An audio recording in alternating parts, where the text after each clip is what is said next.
Hey, welcome to Firescale Audiobooks. If you enjoy our audiobooks, please consider subscribing to the channel. Also, feel free to share your review in the comments section below. A new world, a familiar struggle. The nights in Dur Valley were always cold, even in the middle of summer. Harag shivered in his small, drafty shack, the wind a relentless phantom seeking entry through every crack. He couldn't sleep. His stomach was an orchestra of protest, rumbling a desperate symphony of hunger. Tossing and turning, he finally gave up, rising in the pre-dawn darkness. He reached for his meager straw bedding, pulling out handfuls to stuff into the gaps in the walls. The wind's whine softened to a whisper, but the gnawing ache in his gut persisted. "How did I end up in this godforsaken place?" he sighed, touching his empty stomach. A wave of nostalgia for his old life washed over him. A world of light, electricity, and instant gratification. Back then, a phone and a few taps were all it took for a warm, delicious meal to appear at his door. Here, his world was reduced to one meal a day, a chunk of rock-hard black bread and a bowl of watery potato soup. The kind of soft, white bread he remembered was a luxury reserved for the castle's nobility. Old Henry, the wizened castle groundskeeper, had taught him a trick: soak the bread in the soup to make it edible. It helped, but at 13, his body craved more than this meager ration. He was a growing boy, and this diet was far from enough. Still, he knew he was lucky. As a stable hand for Baron Buck, he had a roof over his head and a guaranteed meal. Many others outside the castle walls had neither. Yet, a lifetime of being a stable hand was not the destiny he had envisioned. Not for a man who had once been a university student on Earth. Just as this thought crossed his mind, a familiar voice echoed in his head. "Shenlon's chip self-repair is complete." Harag froze, wondering if he was losing his mind. Shenlon, his genetic chip. In his old life, everyone had one, a personal assistant for processing data and managing their lives. Anomalous environment detected, performing localization compatibility. Localization compatibility complete. Shenlon is running normally. The familiar prompts continued, and a rush of hope surged through him. It was real. He wasn't alone. Shenlon, check current body status. Harag Merlin, strength 0.4, agility 0.5, constitution 0.4, spirit 1.2. He couldn't help but sigh at the numbers, a clear sign of severe malnutrition. But now, with the chip, a plan began to form in his mind. The hunt begins. The next morning, Harag was up before the sun. He made his way to the stables, lantern in hand, and began his daily routine of feeding the horses. He remembered the fate of his predecessor, who was executed for stealing horse feed, and resisted the temptation to take any for himself. After his chores, he headed for the back garden, where he knew old Henry would be tending to his flowers. The garden was a strange and beautiful place, filled with plants he'd never seen before. Shenlon, begin recording all unknown flora and fauna information from now, he commanded silently. The chip's voice was immediate and reassuring. Understood, task has been archived, beginning execution. He knew this data would be invaluable. Old Henry, a man who had spent his entire life in the castle, was meticulously watering the flowers, his movements slow but precise. "Kid, what are you doing here so early?" he grumbled, giving Harag a suspicious look. Harag grinned. "Just came to chat. Just spit it out," old Henry said, not bothering to look up. "I don't have much time left. Can't help you too many times." Though he feigned indifference, Harag knew the old man saw him like a grandson. "Old Henry, you still have that bow, right?" Harag asked, getting straight to the point. "Let me borrow it. I'll share the meat with you if I catch anything." The old man scoffed, his eyes scanning Harag's scrawny frame. "Can you even draw it? Have you ever even held a bow? Don't waste my arrows. Just lend it to me," Harag pleaded. "I promise, when you're gone, I'll find a beautiful spot on the hill for you and put up a memorial stone." The promise struck a chord. Servants were usually buried in unmarked graves. Hesitating for a moment, old Henry finally relented. "The bow's inside, hanging on the wall. Go on, but don't you dare break it." Harag didn't waste a second, running inside to retrieve the bow. It was a well-kept longbow, still pristine despite old Henry's age. With his thin arms, Herag looked a bit ridiculous holding it. He counted the 7 arrows in the quiver. It would have to be enough. At the castle gate, the guards burst out laughing. "Ha! You're not even taller than the bow," one of them shouted. "Don't shoot yourself out there. Bring me back a red-vented bulbul," the other guard joked. "I'll give you 10 copper coins if you catch one. They're delicious roasted." "You said it," Herag replied earnestly, his voice full of a confidence he didn't feel. Leaving the castle, he headed for the dense forest across the green grass river. He passed Baron Buck's carriage on the drawbridge, but he had more pressing things on his mind. The forest was rumored to be dangerous, even for experienced knights, so Herag stuck to the edges. "Shenlong, activate detection," he whispered to himself. "Alert me to any dangers." The world shifted. A green light scanned his vision, and the forest was transformed. Plants and animals alike glowed with a faint, ethereal light, green for vegetation, red for creatures. A small map appeared in the corner of his eye, showing a constellation of red and green dots.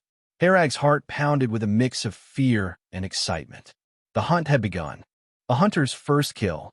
As soon as he stepped into the forest, Herag felt a deep stillness fall over everything. The air, once filled with the chirps and buzzes of unseen creatures, went completely silent. Every animal knew an intruder had arrived. Herag lightened his steps, adjusted his breathing, and let the familiar green scan of his genetic chip, Shenlong, guide his eyes. Soon, a small gray rabbit appeared in his view. Herag knelt, knocked an arrow, and quietly drew the bowstring taut. "Shenlong, activate auxiliary aiming," he thought, and a moment later, a blue line appeared in his field of vision. He adjusted his aim, released, and the arrow flew. Whoosh! The rabbit twitched its ears, but it was too late. The arrow pierced its head, killing it instantly. Herag cautiously approached, relieved and proud, and picked up his prize. He estimated its weight to be about 5 or 6 pounds. He pulled the arrow free, wiped it clean on the rabbit's fur, and returned it to his quiver. His body was still weak, he realized. His shot was successful, but he felt a tremor in his hand. He needed more control. A few minutes later, he found his next targets, 2 red-vented bulbuls, preening on a branch. Herag held his breath, drew his bow, and let the arrow fly. Whoosh! With a single shot, the arrow pierced through the heads of both birds, stringing them together like candied fruit. The birds were small, with little meat, but they were a good sign. The forest was overflowing with life, and with no one to enforce game laws, the hunting was easy. By the end of the afternoon, Herag was exhausted but exhilarated. He had killed 3 rabbits, 2 fish, and 17 red-vented bulbuls. He would have kept going, but his body was at its limit. As the sun began to set and strange roars echoed from deeper within the forest, he gathered his bounty and hurried back to the castle. The red finch hunter. "You caught all this?" a castle guard asked, his eyes wide with disbelief as Herag approached the gate. "Of course," Herag said proudly, gesturing to the birds strung around his neck. "Here are the red-vented bulbuls you wanted. Pay up." The guard swallowed, fumbling in his pockets. "I'll just take 5. Herag didn't argue. Any money was good. As servants, they had no salary, so a handful of copper coins was a small fortune. He entered the castle, a trail of whispering servants and curious onlookers in his wake. "Old Henry, look what I've got!" he shouted, finding the old man. Old Henry's eyes widened when he saw the game and the arrow wounds on them. Herag placed the rabbits and fish on the ground. "These are for you. Consider it a thank you for lending me your bow. Use them to get your strength back, and maybe put off meeting the gods for a little longer." Old Henry simply nodded, his eyes fixed on the bow in Herag's hand. "Can I borrow the bow for a few more days?" Herag asked. "It's yours now," Old Henry said, his voice slow and distant. Herag was stunned. "My!" He knew the bow was Old Henry's most prized possession. "Take it," the old man waved his hand. "I can't use it anymore. Better that an old friend gets some use." Back in his tiny room, Herag skinned a rabbit and began to prepare the birds. By the time he was done, Night had fallen. He put a rabbit and some of the red-vented bulbuls on a makeshift spit over the fire, setting aside a fish to eat later. He seasoned the meat with some wild herbs and a bit of salt. The rabbit would take a while, but the little birds cooked quickly. He took a bite of a red-vented bulbul, expecting a gamey flavor. Instead, it was surprisingly tender and savory. The guard hadn't been kidding. They were delicious. Then, a notification from Shunlan flashed in his mind. Detected food compatible with Constitution. Continually consuming 150 red-vented bulbuls can increase power by 1 point. Harag's heart pounded. 1 point of power? That could be the difference between a scrawny stable boy and a formidable warrior. It was proof that this world held secrets and potential far beyond what he had imagined. Knights and lords weren't just powerful because of their titles. They had some kind of secret. He feasted, eating until he was completely full for the first time in this life. The feeling was glorious. He lay on his bed, a full stomach leading him into a deep, peaceful sleep. A new path. The next morning, Harag was back in the forest with his bow and quiver. This time, his goal was simple: red-vented bulbuls. He also began to forage, examining and cataloging new plants with Shenlong. He'd cut a piece, smear on the back of his hand, and if there was no reaction, he'd let Shenlong analyze it. After a few days, he discovered another breakthrough. Detected compatible food, named red leaf fern. Continually eating 10 pounds can increase constitution by 1 point. Over the next week, Harag consumed 200 red-vented bulbuls and 15 pounds of the bitter red leaf fern. Check current physical status, he requested. Harag Merlin, power 1.4, agility 0.6, constitution 1.4, spirit 1.2. He noticed that after a certain point, the red-vented bulbuls no longer had an effect, and his agility had increased on its own after gaining a point in both power and constitution. He clenched his fists, feeling a new, explosive energy thrumming beneath his skin. His success had not gone unnoticed. He was no longer just Harag, the stable boy. He was now known as the Red Finch Hunter, a name he'd earned every time he returned from the forest with a string of birds hanging from his neck. Harag boy, come out quickly. Old Henry's voice called from outside, pulling him from his thoughts. What's the matter? Harag opened the door and saw Old Henry, with a young man in heavy armor, standing behind him. Harag recognized him. It was Knight Emile, the guard captain of the castle. This was a big figure in the castle, and it seemed he had some business with him. Are you Harag? Emile looked Harag up and down and asked. Yes, Sir Emile, Harag answered honestly. Shalon, check Emile's body data. Emile, power 2.1, agility 1.6, constitution 2.2, spirit 1.1, containing unknown energy within the body. For the first time, Harag had a tangible understanding of a knight's strength. Although Emile's stats seemed just a bit higher than his own, in actual combat it was not just a little, but an all-around enhancement. An increase in power by 1 point could translate to an actual combat capability increase of several times, which was an entirely different concept. Emile also possessed some unknown energy within his body. Harag guessed that this was probably the knight's power. If this unknown power was further added, the combat energy would be enhanced by an uncertain amount. I heard your archery is good. Show me, Emile said simply and straightforwardly. Old Henry sent an encouraging look from the side, and Harag didn't delay, immediately returning to the house to fetch his longbow. Emile looked around and pointed to a tall pine tree in the distance. The highest pine cone. Can you shoot it down? Yes, Harag said confidently. Let's begin, Emile said. Harag drew his longbow, activating the auxiliary aiming. He now had enough strength, and the longbow was drawn to its fullest. With a whoosh, the pine cone fell to the ground in the distance. Emile nodded with satisfaction. It seems you are a born divine archer, qualified to join the guard team.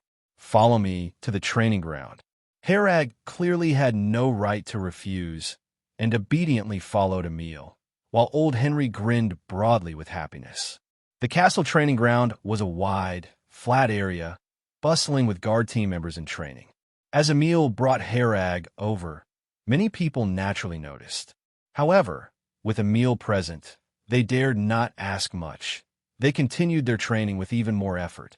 Emile took Herag to an empty space and turned to say, "Herag, do you know why knights are strong?" Herag did not know and could only shake his head. "Because of the breathing techniques," Emile said solemnly. "Breathing techniques?" Herag heard the term for the first time. Emile continued, "Yes, breathing techniques allow us to harness and mobilize hidden power within. Through cumulative practice with these techniques, not only can our bodies grow stronger, but we might also awaken a life seed. Those who awaken a life seed can be called a knight." "Can I awaken a life seed?" Herag asked. "Not necessarily. Only a very few lucky ones have this potential. Most people can never become knights in their lifetime," Emile said. He looked at Herag and continued, "Your archery talent is impressive. I will teach you the earth-breathing technique next. I hope you can grow quickly to relieve Lord Baron's worries." "Thank you, Sir Emile, in gratitude to Lord Baron." Herag pounded his right fist on his chest in a standard gesture of allegiance, something he was skilled at. "Yes, remember, you must be grateful to Lord Baron for all of this." Emile was satisfied with Herag's attitude. Shenlong, begin recording all of Emile's movements, especially related to the earth-breathing technique, Herag mentally commanded. Recording started.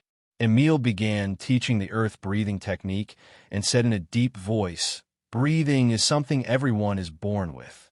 The earth-breathing technique has a unique rhythm that allows a vital energy to be born within you, circulating through your body along a specific path, slowly strengthening your muscles, bones." Earth-breathing technique recording completed. Emile explained the cautions and then said, "Try it once." The earth-breathing technique requires many strange movements, coupled with a unique breathing rhythm for practice, making it difficult for beginners to perform the movements correctly or grasp the breathing rhythm. Shenlong, activate earth-breathing technique auxiliary practice. Shenlong quickly projected every movement in front of Herag, who mimicked them to begin the first movement. Move your right hand up by a centimeter, your left hand down by half a centimeter. After Herag performed the first movement, Shenlong promptly corrected him and provided precise deviation adjustments. Following the chip's guidance, he adjusted his movements appropriately. Emile watched Herag with some surprise and admiration, but said nothing. The earth-breathing technique consists of 15 movements, each challenging. With the chip's assistance, Herag painstakingly completed the entire set of movements and was so exhausted afterward that he could hardly stand upright. Effective training detected. Repeating the set of movements 100 times can increase power by 0.2, agility by 0.5, and constitution by 0.3. 100 times, it doesn't seem like much. Seeing the chip's prompt, Herag felt more motivated. Persistence is not difficult. What's challenging is to strive without seeing progress. Herag could see the immediate feedback, making the cultivation full of motivation. Emile remained silent throughout, only speaking once Herag completed a round of the earth-breathing technique. "You have great talent. I'll be keeping an eye on you." With his busy schedule, he instructed Herag to persist in his cultivation before continuing with his duties. "Shenlong, how long does it take to complete 100 times of practice?" Based on the current physical state, practicing twice a day is possible. After 7 days of practice, body adaptability will enhance, allowing for estimated practice 6 to 7 times daily, and is expected to complete 100 practices in 23 days. This progress was faster than Herag expected. After that day, Herag's status underwent a change. He was promoted from a lowly servant to a guard of the castle's guard team, receiving a monthly salary of 5 silver coins and being given a set of armor and a longsword. His daily meals improved to 2 meals per day, with meat every 3 days, but this wasn't very important to Herag, who could hunt for meat himself. Emile took him seriously, and during this period, he was exempt from any tasks, needing only to focus on practicing the earth-breathing technique. Herag hunted in the forest daily and then returned to practice the earth-breathing technique, repeating this cycle. 20 days later, Stage 1 of the earth-breathing technique training completed. Current physical state: Power 1.6, Agility 1.1, Constitution 1.7, Spirit 1.2. Stage 2 of the earth-breathing technique can begin. Repeating the practice 1,000 times can increase power by 0.4, agility by 0.5, and constitution by 0.5. Seeing the chip's prompts, Harag couldn't help but smile. His hard work over the past few weeks wasn't in vain. His life had become fulfilling. Besides hunting, practicing, and eating, sleep was the only activity. Tomorrow he had a new class. Emile was going to teach him swordsmanship. Harag currently had robust physical qualities, but lacked effective means to counter enemies. Archery was only useful for long-range encounters. In this era of cold weapons, it was more about close combat and melee encounters. "What's the matter?" Harag opened the door and saw old Henry, with a young man in heavy armor, standing behind him. Harag recognized him. It was Knight Emile, the guard captain of the castle. This was a big figure in the castle, and it seemed he had some business with him. "Are you Harag?" Emile looked Harag up and down and asked. "Yes, Sir Emile," Harag answered honestly. "Shalon, check Emile's body data. Emile, Power 2.1, Agility 1.6, Constitution 2.2, Spirit 1.1, containing unknown energy within the body." For the first time, Harag had a tangible understanding of a knight's strength. Although Emile's stats seemed just a bit higher than his own, in actual combat it was not just a little, but an all-around enhancement.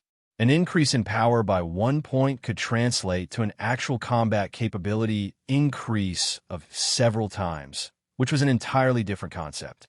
Emile also possessed some unknown energy within his body. Harag guessed that this was probably the knight's power. If this unknown power was further added, the combat energy would be enhanced by an uncertain amount. "I heard your archery is good. Show me," Emile said simply and straightforwardly. Old Henry sent an encouraging look from the side, and Harag didn't delay, immediately returning to the house to fetch his longbow. Emile looked around and pointed to a tall pine tree in the distance. "The highest pine cone. Can you shoot it down?" "Yes," Harag said confidently. "Let's begin," Emile said. Harag drew his longbow, activating the auxiliary aiming. He now had enough strength, and the longbow was drawn to its fullest. With a whoosh, the pine cone fell to the ground in the distance. Emile nodded with satisfaction. "It seems you are a born divine archer, qualified to join the guard team. Follow me to the training ground." Harag clearly had no right to refuse, and obediently followed Emile, while old Henry grinned broadly with happiness. The castle training ground was a wide, flat area, bustling with guard team members in training. As Emile brought Harag over, many people naturally noticed. However, with Emile present, they dared not ask much. They continued their training with even more effort. Emile took Harag to an empty space and turned to say, "Harag, do you know why knights are strong?" Harag did not know, and could only shake his head. "Because of the breathing techniques," Emile said solemnly. "Breathing techniques?" Harag heard the term for the first time. Emile continued, "Yes, breathing techniques allow us to harness and mobilize hidden power within. Through cumulative practice with these techniques, not only can our bodies grow stronger, but we might also awaken a life seed. Those who awaken a life seed can be called a knight." "Can I awaken a life seed?" Harag asked. "Not necessarily. Only a very few lucky ones have this potential. Most people can never become knights in their lifetime," Emile said. He looked at Harag and continued, "Your archery talent is impressive. I will teach you the earth-breathing technique next. I hope you can grow quickly to relieve Lord Baron's worries." "Thank you, Sir Emile, and gratitude to Lord Baron." Harag pounded his right fist on his chest in a standard gesture of allegiance, something he was skilled at. "Yes, remember, you must be grateful to Lord Baron for all of this." Emile was satisfied with Harag's attitude. Shenlong began recording all of Emile's movements, especially related to the earth-breathing technique. Harag mentally commanded. Recording started. Emile began teaching the earth breathing technique and said in a deep voice, "Breathing is something everyone is born with.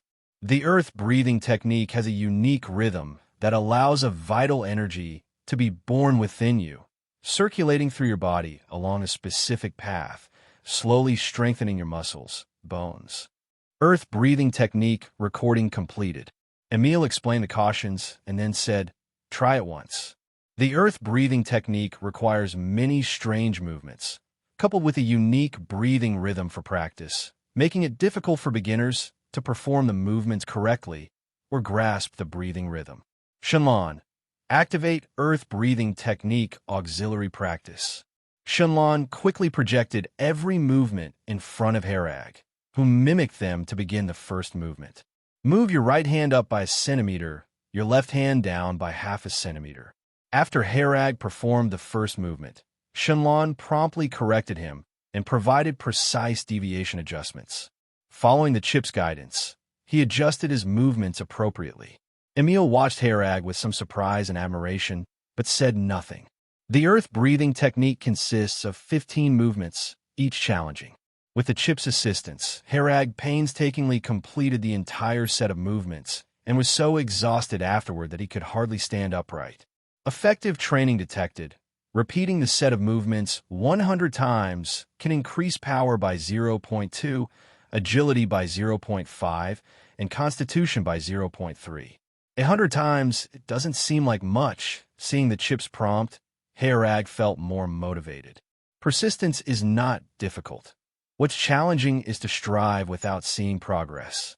Harag could see the immediate feedback, making the cultivation full of motivation. Emile remained silent throughout, only speaking once Harag completed a round of the earth breathing technique. "You have great talent. I'll be keeping an eye on you." With his busy schedule, he instructed Harag to persist in his cultivation before continuing with his duties. Shenlong. How long does it take to complete 100 times of practice? Based on the current physical state, practicing twice a day is possible. After 7 days of practice, body adaptability will enhance, allowing for estimated practice 6 to 7 times daily, and is expected to complete 100 practices in 23 days. This progress was faster than Harag expected. After that day, Harag's status underwent a change. He was promoted from a lowly servant to a guard of the castle's guard team, receiving a monthly salary of 5 silver coins and being given a set of armor and a longsword. His daily meals improved to 2 meals per day, with meat every 3 days, but this wasn't very important to Harag, who could hunt for meat himself. Emile took him seriously, and during this period, he was exempt from any tasks, needing only to focus on practicing the earth-breathing technique. Harag hunted in the forest daily and then returned to practice the earth-breathing technique, repeating this cycle. 20 days later, Stage 1 of the earth-breathing technique training completed. Current physical state: power 1.6, agility 1.1, constitution 1.7, spirit 1.2. Stage 2 of the earth-breathing technique can begin. Repeating the practice 1,000 times can increase power by 0.4, agility by 0.5, and constitution by 0.5. Seeing the chip's prompts, Harag couldn't help but smile. His hard work over the past few weeks wasn't in vain. His life had become fulfilling. Besides hunting, practicing, and eating, sleep was the only activity. Tomorrow he had a new class. Emile was going to teach him swordsmanship. Harag currently had robust physical qualities, but lacked effective means to counter enemies. Archery was only useful for long-range encounters. In this era of cold weapons, it was more about close combat and melee encounters. 3 days later, in the Jade Mountain Range, Harag and his group rode horses along the mountain path, with a carriage loaded with supplies trailing at the end of the line. A light rain had just fallen in the mountains, and mist lingered among the peaks. It was now sunset, and Emile rode at the forefront, scouting for a suitable campsite. Harag was in the middle of the group, continuously refining a map within his field of vision. Every place they passed, he had Shenlong record. Combining it with the existing map, a more complete map was gradually taking shape. The pumpkin farm was an important agricultural site within Baron Buck's territory, growing various crops and located to the west of the Jade Mountain Range. Baron Buck's castle was on the right side of the Jade Mountain Range. They needed to cross it to reach the pumpkin farm. Let's spend the night in this cave. Emile found a fairly spacious cave ahead, with some kind of animal fur inside, and dried animal dung at the entrance. It was clearly a bear's lair, but Emile and the others didn't care, considering bears only as pelt suppliers. The horses were all tied in the nearby forest, left to graze and rest on their own. The carriage was parked in front of the cave, forming a simple defensive fortification. The group began to get busy, and a campfire was quickly lit at the cave entrance. Herag was in charge of fetching food from the carriage, like cured meat, potatoes, and tomatoes. A large pot was soon hung over the fire, and the food was thrown in all at once. They had been eating this kind of stew outside for days. A rack was quickly erected beside the campfire, where the guards hung their wet clothes to dry. "Oh, Jimmy, take those damn socks of yours away. How many times do I have to tell you? No drying socks while cooking. Do you want to eat cured meat with the smell of stinky socks?" Big Beard, a guard named Hagen, sniffed the air, turned to see a pair of stinky socks hanging on the drying rack, and immediately bellowed. Jimmy sheepishly took down the socks and hung them outside the cave. Seeing that the time was about right, Herag walked over to the pot and lifted the lid. A rich aroma burst forth, filling the entire cave and wafting into the gradually darkening forest outside. "Dinner's ready," Herag shouted, and the guards lying or sitting in the cave hurriedly came over with their metal lunchboxes. None of them made a move, just staring at the meat in the pot, waiting for Emile to take the first bite. Emile used a fork to spear some meat and vegetables into his lunchbox, scooped a little soup, and then sat by the cave entrance, eating while staring into the unknown outside. Once Emile began eating, the rest couldn't hold back any longer. They scrambled to grab the meat from the pot, which was soon gone. Herag was well experienced and quick, aided by Shenlong, in getting his share of meat. After dinner, there was no entertainment. The group chatted around the campfire for a while before going to sleep. They could only partially remove their armor, keeping their weapons and armor close by to ensure they could enter combat readiness at a moment's notice. Herag was on watch tonight, sitting by the campfire, constantly keeping an eye on their surroundings. With no dry wood available due to the rain, Herag fetched some stored dry firewood from the carriage. The campfire had to stay burning all night to ensure any nearby wild animals would shy away from the flames, reducing potential problems. Late at night, it started drizzling in the mountains again. Herag glanced at the time in his field of vision, 1 a.m. Based on usual observations, Shenlong's ship had discovered that this world also had about a 24-hour day. Herag adjusted Shenlong to the 24-hour scale familiar from his previous life. The cold wind blew into the cave, causing the campfire to crackle, the flames dancing with the gusts. The chilly wind drove away Herag's drowsiness as he stared into the pitch-dark forest outside. Shenlong's small map showed no abnormalities. Originally, Shenlong's map could cover a range of 10 meters, but after Herag's physical qualities greatly improved, it could now display plants and animals within a 100-meter area. Meanwhile, a group of people was stealthily approaching the cave through the distant woods.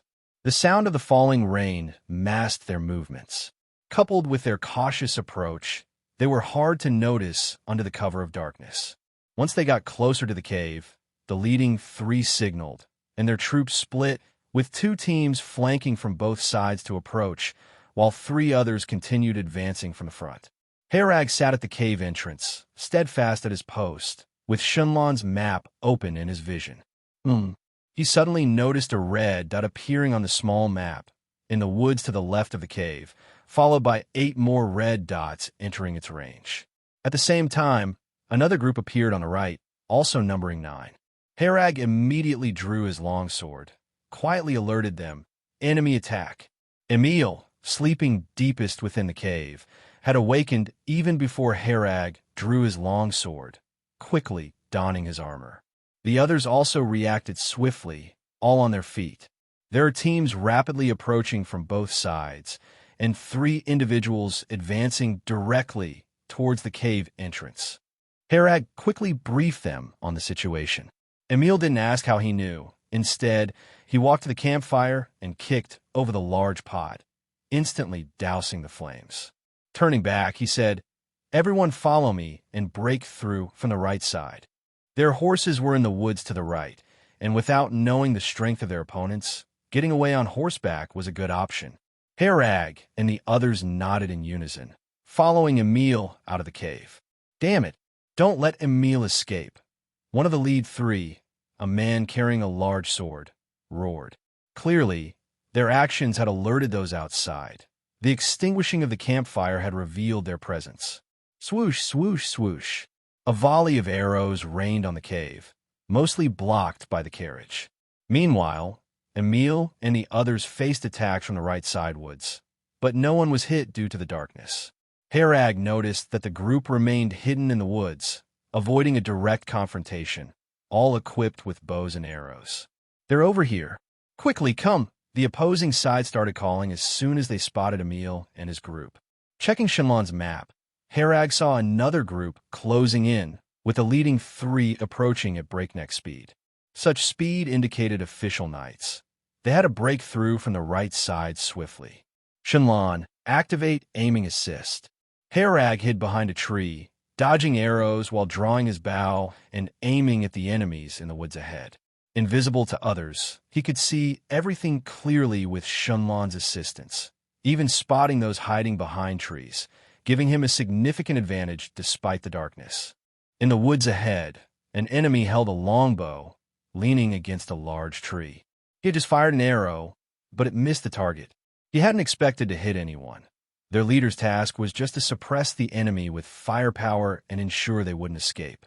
Their plan was very successful. The arrows from their side never stopped, making it difficult for the opponents to charge out. He knocked another arrow, observing the surroundings cautiously as he quietly readied himself to shoot another arrow. Suddenly, a sharp pain struck his forehead. His eyes widened as he saw an arrow piercing his head at the very moment he revealed himself. "Why am I so unlucky?"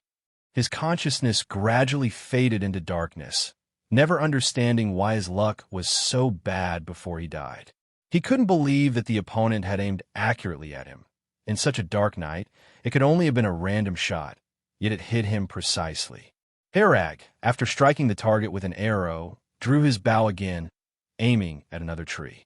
The moment the person behind that tree revealed themselves, Herag loosed the bowstring, and the foe fell dead. "Charge!" Emile didn't have time to applaud Herag's archery skills and was the first to rush out. With a knight-level body, he could see his surroundings at night, though not as clearly as Herag, nor was his vision as far. After witnessing Herag's consecutive kills, Emile decisively decided to break through. Using the forest trees as cover to evade arrows, within moments, he closed in on an enemy, and with a slash of his sword, the opponent's head fell to the ground. Herag and the others followed closely behind, seizing any available opportunity as they advanced. Whenever a foe showed themselves, he raised his hand and loosed an arrow, never missing so far. Warning! Suddenly, red flashes appeared in his vision, and Shenlong gave a prompt to dodge right. Without any hesitation, Herag rolled to the right. A giant sword crashed down exactly where he had just been. "Oh!" The man who threw the giant sword let out a surprised sound, clearly not expecting Herag to evade the attack. Herag felt a chill. Had he not dodged, he would have been cleft through the crown by that giant sword. Thanks to Shenlong's prompt, he evaded it. Others weren't so lucky. The 3 who pursued were all knight level, and the other 2 each killed a guard. Big-bearded Hagen clutched his throat, having been slashed by a slender man with a dagger, and fell powerlessly to the ground, blood pooling around him. The 3rd knight-level warrior also wielded a sword. The blade was long and fine, typically used in flamboyant court swordsmanship displays. With a closer look, Herag realized the figure was indeed a woman. The female knight pierced through a guard's throat with a single strike and turned her gaze on Herag. "Shenlong, detect the opponent's body data. Power 2.1, Agility 2.3, Constitution 1.9, Spirit 1.2, contains unknown energy within. Herag put away his longbow and drew his longsword. The opponent's agility was far superior. Running would only expose his back and quicken his death, leaving no choice but to fight to the death. At that moment, a hand pressed on his shoulder. Originally about to break out, Emile turned back, addressing the surviving Herag and others. "You guys go first. They're after me." "Emile, I thought you'd scurry away like a rat." The man wielding the giant sword mocked, laughing.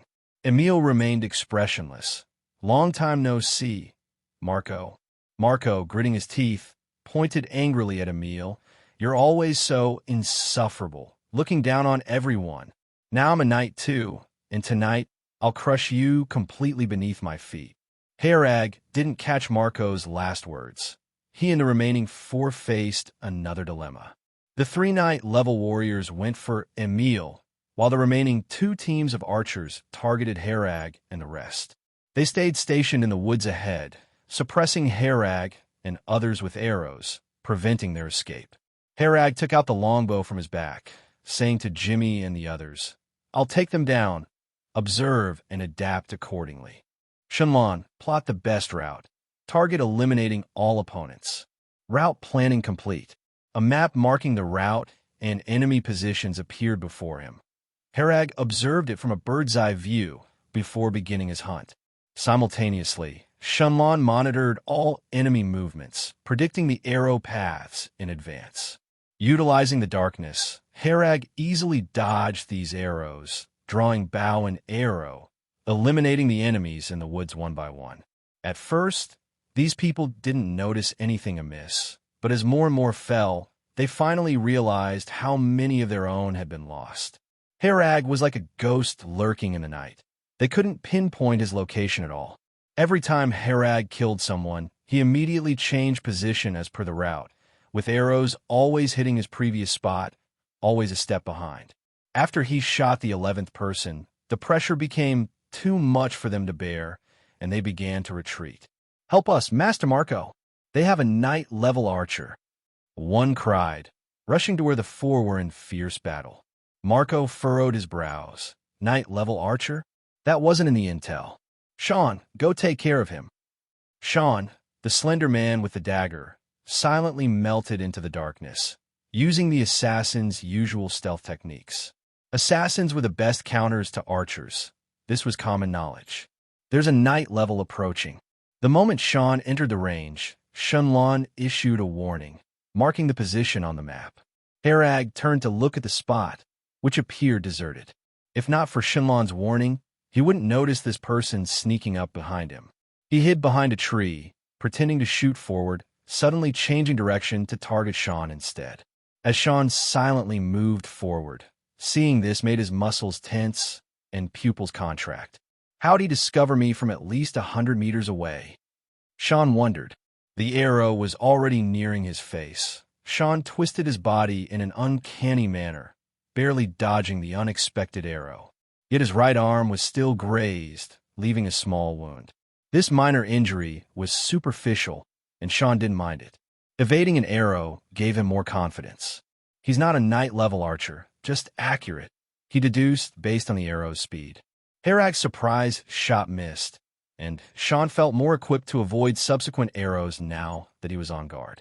On the other side, after witnessing the missed arrow, Herag immediately changed positions, delving deeper into the woods. "Try to run?" Sean smirked, as assassins relished hunting fleeing prey. The moon hung high in the night sky as Herag sped through the forest, with Sean closely trailing behind. His speed surpassed Herag's, but the trees and other obstacles in the forest hampered his progress. Damn it, how does this guy know the area so well? Sean cursed under his breath. Herag moved at full speed throughout, as if he was intimately familiar with every tree and hiding spot, like someone who had grown up there. More crucially, Herag would occasionally turn and shoot an arrow. Each shot was timed with incredible precision, just as Sean was about to burst forward with speed. A cold arrow would come his way, forcing him to twist his body to dodge, widening the distance between them again in the blink of an eye. This made Sean feel as uncomfortable as swallowing a fly, and he couldn't shake off the odd feeling. Could it be a coincidence? After several such instances, Sean finally couldn't take it anymore. Die, kid. Detecting unknown energy surge in the opponent's body, predicting an increase in strength by 0.7, agility by 1.1, and constitution by 0.5. Whoosh! A chill ran down Harag's spine. It was the first time he'd heard such a sound from someone advancing in his direction. Dodge to the left front, Shallan advised. Harag didn't hesitate. He had just dodged when Sean arrived, stabbing the air with his dagger. Impossible. Sean was incredulous. His supposedly infallible killing blow had been evaded. Harag accelerated forward once more, feeling like he had reached his speed limit. Sean had used a special method to significantly enhance his physical abilities. His speed was now far beyond Harag's.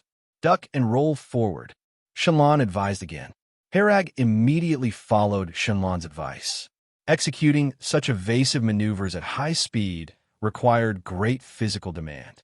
This is where the benefits of practicing the earth-breathing technique came into play.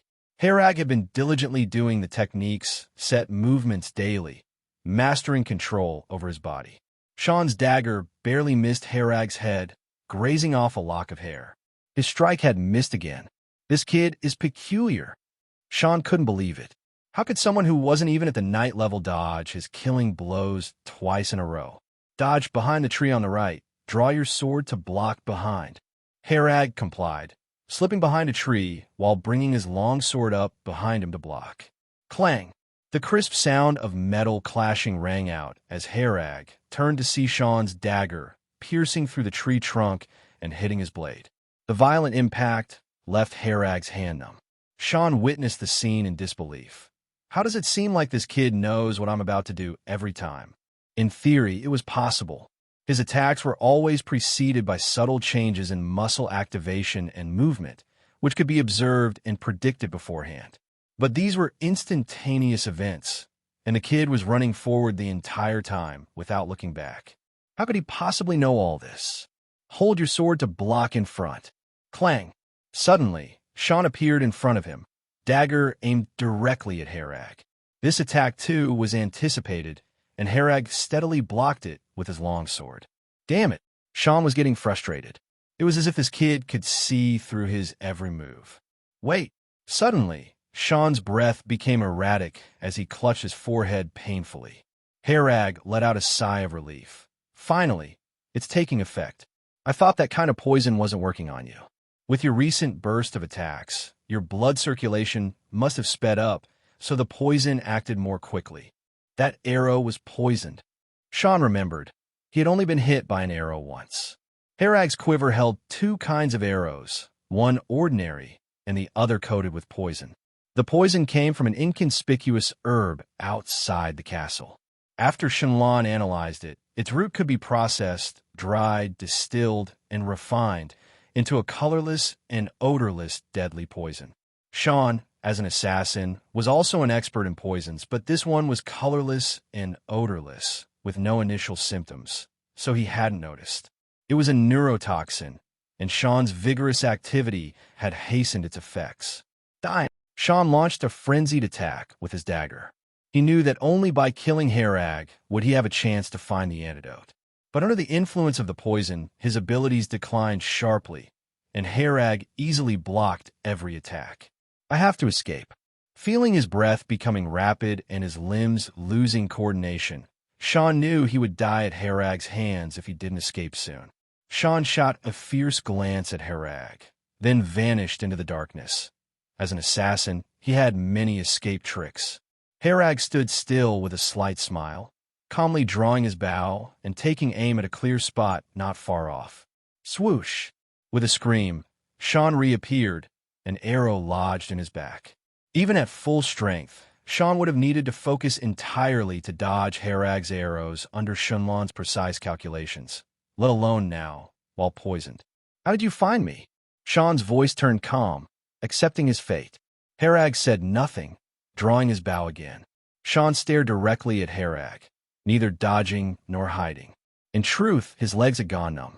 He murmured, How do you always dodge my attacks? You're not even a knight. Expressionless, Herag released the tense bowstring and said, "Because I've hacked the game." His words and the arrow pierced Sean's head simultaneously. A spray of blood blossomed, and Sean fell backward onto the ground. His eyes were bewildered in death. Hack. Game, what does it mean? These cryptic words baffled Sean even in death. After Sean had fallen, Herag shot 2 more arrows for good measure. Only after Shenlong confirmed his death did Herag slowly approach the body. So poor. Herag searched thoroughly, finding neither a gold coin nor even a copper coin on Sean. All Sean had were a pair of decent daggers. Nothing else. After dealing with Sean, Herag slung his longsword on his back, held the longbow, and gazed quietly into the depths of the forest, as if in contemplation. Moments later, he chose to return in the direction of Emile. He recalled that Jimmy and the others had fled under his cover and should be heading to the castle for reinforcements. But the round trip to the castle took 6 days, far too long. Even Emile, strong as he was, couldn't possibly handle 2 knight-level masters alone and the lurking threat of snipers from afar. He darted swiftly through the forest, his shadow like a phantom, quick and silent. After Herag returned, he found that the battle was still ongoing. Emile was facing both the female knight and Marco alone. Emile and Marco were both injured, but the woman appeared unscathed. The 3 moved extremely fast, surrounded by a team of archers who could only watch and dare not shoot. The speed of the 3 was too fast, and the archers lacked the precision to hit Emile. Herag observed the surrounding terrain, found a position that was both offensive and defensive, then bent his bow and shot, killing an archer. "Someone's here." The archers immediately scattered, seeking places to hide. They couldn't see Herag's position and could only blindly shoot a few arrows into the dark forest. Herag made a quick count. There were 8 archers left, and he planned to take them all down. Whoosh! Another arrow flew, taking down an archer hiding behind a large stone. After killing this one, Herag repositioned himself, moved to another angle, and killed another archer hiding behind a tree. The archers were in utter terror, unable to locate Herag's position. No matter how they hid, the cold arrows would find their way from behind or from the sides. Escaping was impossible. Marco and the female knight couldn't afford to care about them either. Their battle had reached a fever pitch, leaving no one to spare a moment for Herag. A one-sided slaughter began, with Herag transforming into the Grim Reaper, taking down an archer with each arrow. 10 minutes later, all the archers were dead. After finishing, Herag stayed hidden in the mountain forest, bow bent, but not shooting. He was waiting for the right moment to strike. The 3 moved swiftly. Shenlong was calculating at high speed. The moment an opportunity appeared, Herag would make his move. The female knight seemed to always be watching Herag, leaving no openings with her cautious strikes. Marco, however, was in a killing frenzy, intent on a life-and-death battle with Emile, which Herag saw as a breakthrough point. After all, they were human, not machines. Humans always make mistakes. If there was a mistake, Shenlong would surely catch it, as it wasn't human. Marco is not far from the Great Knight level, you know? I really took a loss on this deal. There has to be more money when this is over, the female knight said softly. Marco was inexplicably enraged, shouting, "Shut up. If he went all out, he would be dead by now. If I went all out, he would fight us to the death. This way, he will eventually die, so why choose the riskier option?" The female knight chuckled. The battle among the 3 lasted for an hour and was still ongoing. At this point, they were visibly tired, their speed and strength significantly reduced. Marco took a deep breath and shouted, "It's time to end this." His muscles swelled as if he had used some secret technique, holding the great sword with both hands and leaping up for a vertical slash, leaving Emile with no choice but to defend with all his might. But if he defended with all his might, it would give the female knight a chance. Whoosh! At that moment, a cold arrow shot out. In midair, Marco couldn't avoid it. Marco screamed, clutching his eye as an arrow pierced his left eye. Emile seized this opportunity, executing a horizontal slash, and Marco's head flew off, rolling to the ground. The female knight, about to attack, saw this and leapt back 2 steps, sheathing her foil. Emile was a bit puzzled, having prepared a fight to the death against the female knight. The female knight explained, "I was hired by him. The employer is dead, so there's no reason to continue fighting. I'm no combat fanatic. Besides, he only paid for me to act, not to risk my life." With that, she walked away, not even glancing at Marco's severed head. "Lord Emile." Herag hurried over. Emile sighed in relief and gave a bitter smile. "I thought I was certainly going to die. Your arrow was quite impressive. By the way, you're still alive." When Sean went after Herag, Emile had felt a bit regretful, as he didn't think Herag could escape from such a knight-level assassin. "My arrows were poisoned, and he just got a scratch," Herag smiled. Emile remarked, "Even poisoned, he could easily have killed you, so surviving this reflects your skill." He sighed and continued, "See how many horses are left. Tie Hagen's and the others' bodies onto them, and take them home." Herag turned back into the forest and found that all 8 horses were just fine, untouched by the recent battle.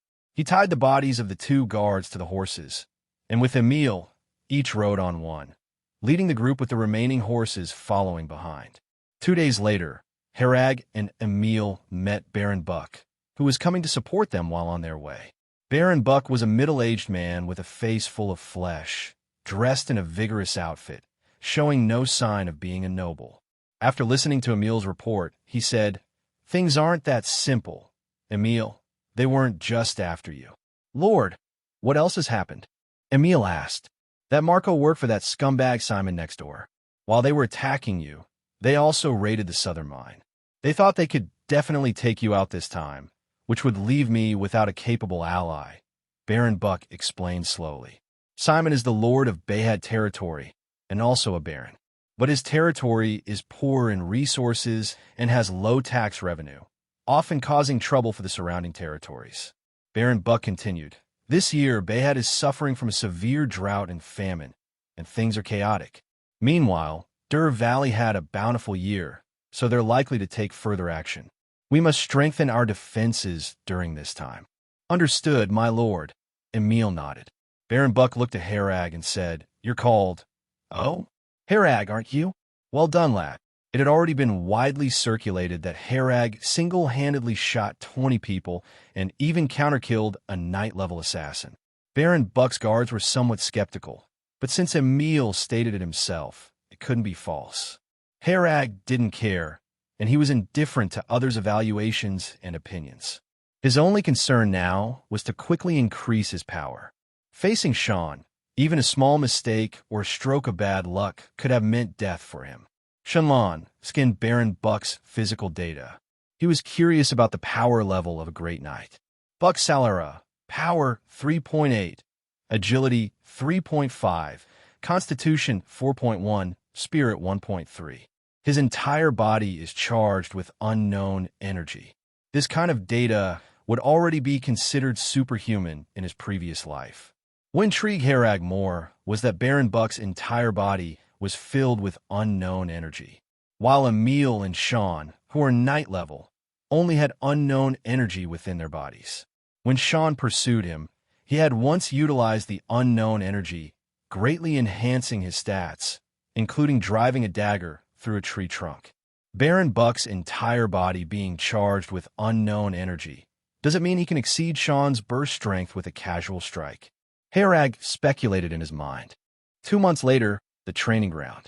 Earth-breathing technique stage 2 practice complete. Power increased by 0.4. Agility increased by 0.5. Constitution increased by 0.5. Herag Merlin. Power 2.0. Agility 1.6. Constitution 2.2. Spirit 1.2. Physical data is approaching the genetic limit. After Herag completed the 1,000th earth-breathing technique practice, he checked his various statistics. During these 2 months, he spent most of his time diligently practicing. At first, there were occasional attacks and harassment from the Bayad territory next door, with some grain and property being stolen. But then they suddenly ceased their flags and drums, showing no further interest in Dur Valley. Baron Buck was frustrated by the harassment from people in the Bayad territory and could only passively defend every time an incident occurred. Those people were like flies, causing damage everywhere and often disappearing right after making trouble. He had very few soldiers, with all his guards adding up to only about 300 people. This number was barely enough to guard the territory, with no ability to attack the Bayad territory. Moreover, the Bayad territory was suffering from famine, with no resources worth plundering. After the territory was no longer harassed, Herag and these guards found themselves with free time, no longer needing to rush about defending the land. "Herag, how's it going?" Emile came directly over to the training ground to inquire about his progress. "Still none of that feeling you mentioned. I suppose there's no hope of becoming a knight for me," Herag replied. His physical statistics were already about the same as an official knight's, but he hadn't awakened a life seed, so he couldn't become a true knight. According to Shinlan's chip's notification, he had reached his genetic limit, unable to improve any further, and the chance of becoming a knight was slim. Emile comforted him. "There's no need to rush, take it slow, and persevere in your practice." Many knights awaken their life seeds suddenly during unnoticed moments of practice. Herag nodded silently, knowing his strength was entirely due to Shinlan's assistance, and in reality, he didn't possess the talent to become a knight. "Emile!" An appealing female voice rang out from the edge of the training ground. Emile looked up, visibly surprised and flustered. Only after flickering his gaze a few times did he bow his head and greet. "Miss Melissa, when did you return?" Melissa, Baron Buck's eldest daughter, was wearing an elegant gold long dress, gracefully walking over, her skin fair and exposing a hint of whiteness at her chest. She sneered and said, "What? Surprised to see me? If I told you beforehand when I'd return, would you have found an excuse to patrol the territory?" Emile still dared not look up, quickly explaining, "The territory's been unsafe lately. If I knew you were coming back, I could have prepared to pick you up." Melissa dismissed it with a laugh. "I'm a student from No Sinton Academy. My tutor is Master Claude, and my father is a great knight. Who dares to harm me? It's always better to be cautious." Emile murmured, "Umph. Look at me. Why do you hesitate to look at me? Do you know why I came back?" Melissa demanded emotionally. Emile seemingly gathered a lot of courage to look up, only for a brief glance into Melissa's eyes before diverting his gaze away quickly. "I'm back to get married. My father is marrying me off to the Duke of Tulip's son." Melissa confessed tearfully. Emile was silent for a long time before speaking. "That's good. The Duke of Tulip's territory is vast. You should have a good life there. Is that all you have to say?" Melissa asked, her eyes red with emotion. Emile remained silent. "I'm in love with you. You're in love with me too. We both know this. Why can't you be brave enough to be with me? Who says knights can't marry their own miss? Let those outdated societal rules go to hell. We are young people. Our mentor told us the times have changed, and we have to take charge of our own lives. My father values you so much. If you tell him, he will surely agree." Melissa cried out in anguish. Herag stood awkwardly aside. By now, there were only the three of them on the entire training ground. Being too close, Herag found it difficult to leave or stay, so he stood silently at the side, pretending to be invisible. Emile struggled to speak, but eventually chose silence. This was Herag's first time witnessing Emile so helpless and flustered. Slap! Melissa slapped Emile hard, then left crying. Emile stood there, staring blankly at Melissa's departing silhouette, and kept silent for a long while. After quite some time, Emile left alone as well, leaving Herag the only one left on the vast training ground. Herag knew he might have heard something incredible, but dared not speak out, escaping to the back garden instead. Old Henry's health had been progressively failing lately, diagnosed by Shenlong with several common senior ailments, leaving it uncertain if he could survive this winter. "Tell Mary if you need anything. I've provided her the budget." Herag spoke while sitting at the bedside. Old Henry lay in bed, his breaths erratic. Mary was an old maid in the castle whom Herag had employed. Lately, Herag had been performing well, and his good relations with Emile raised his status outside the castle too. He had mentioned to Emile that old Henry needed care, and Emile had quickly arranged it, but Herag still had to pay the wages himself. Spending some time chatting with old Henry about the recent happenings in the realm, old Henry fell asleep during their conversation. He instructed Mary to look after old Henry and return to his cabin. It was no longer the leaky old hut, but a house all his own. He had a few gold coins in his pocket now, reward from Lord Baron for his bravery in killing enemies. Even if he couldn't become a knight, his combat skills were unmatched among the castle guards. A regular person might settle for this position, living such a life contently. Herag leaned against the window, looking at the enlarged round moon in the sky, knowing he wouldn't be satisfied with this. He knew he hadn't yet gained control over his destiny. Yet the path of a knight was nearly blocked, and wizards only existed in legends, leaving him a little lost. The news of Miss Melissa joining the Tulip family quickly spread, enveloping the entire territory in festivity. Everyone knew what this implied. Dur Valley would no longer need to fear harassments from any territory. No lord of the Norton Kingdom would dare invade Dur Valley unless an enemy country intruded. No one knew how Baron Buck got in touch with the Duke of Tulip, but indeed, the people of Bayad territory ceased their harassment of Dur Valley. Herag, in the next 2 months, you'll accompany me to guard Pumpkin Farm. Emile came to find Herag early in the morning, a pack on his back as if long prepared. Why go to the pumpkin farm at this time? Herag asked suspiciously. Now that the autumn harvest was over, there was nothing at the pumpkin farm, and no one would cause trouble there, so it had no value for stationing guards. Seeing Emile's awkward expression, he suddenly understood. Fine, I'll go with you. But have you really thought it through? He had noticed it that day. Emile and Melissa indeed liked each other. This time, Emile was running off to the pumpkin farm, most likely to hide for a while until Melissa got married. He patted Herag on the head. A child's business is not for adults to ask.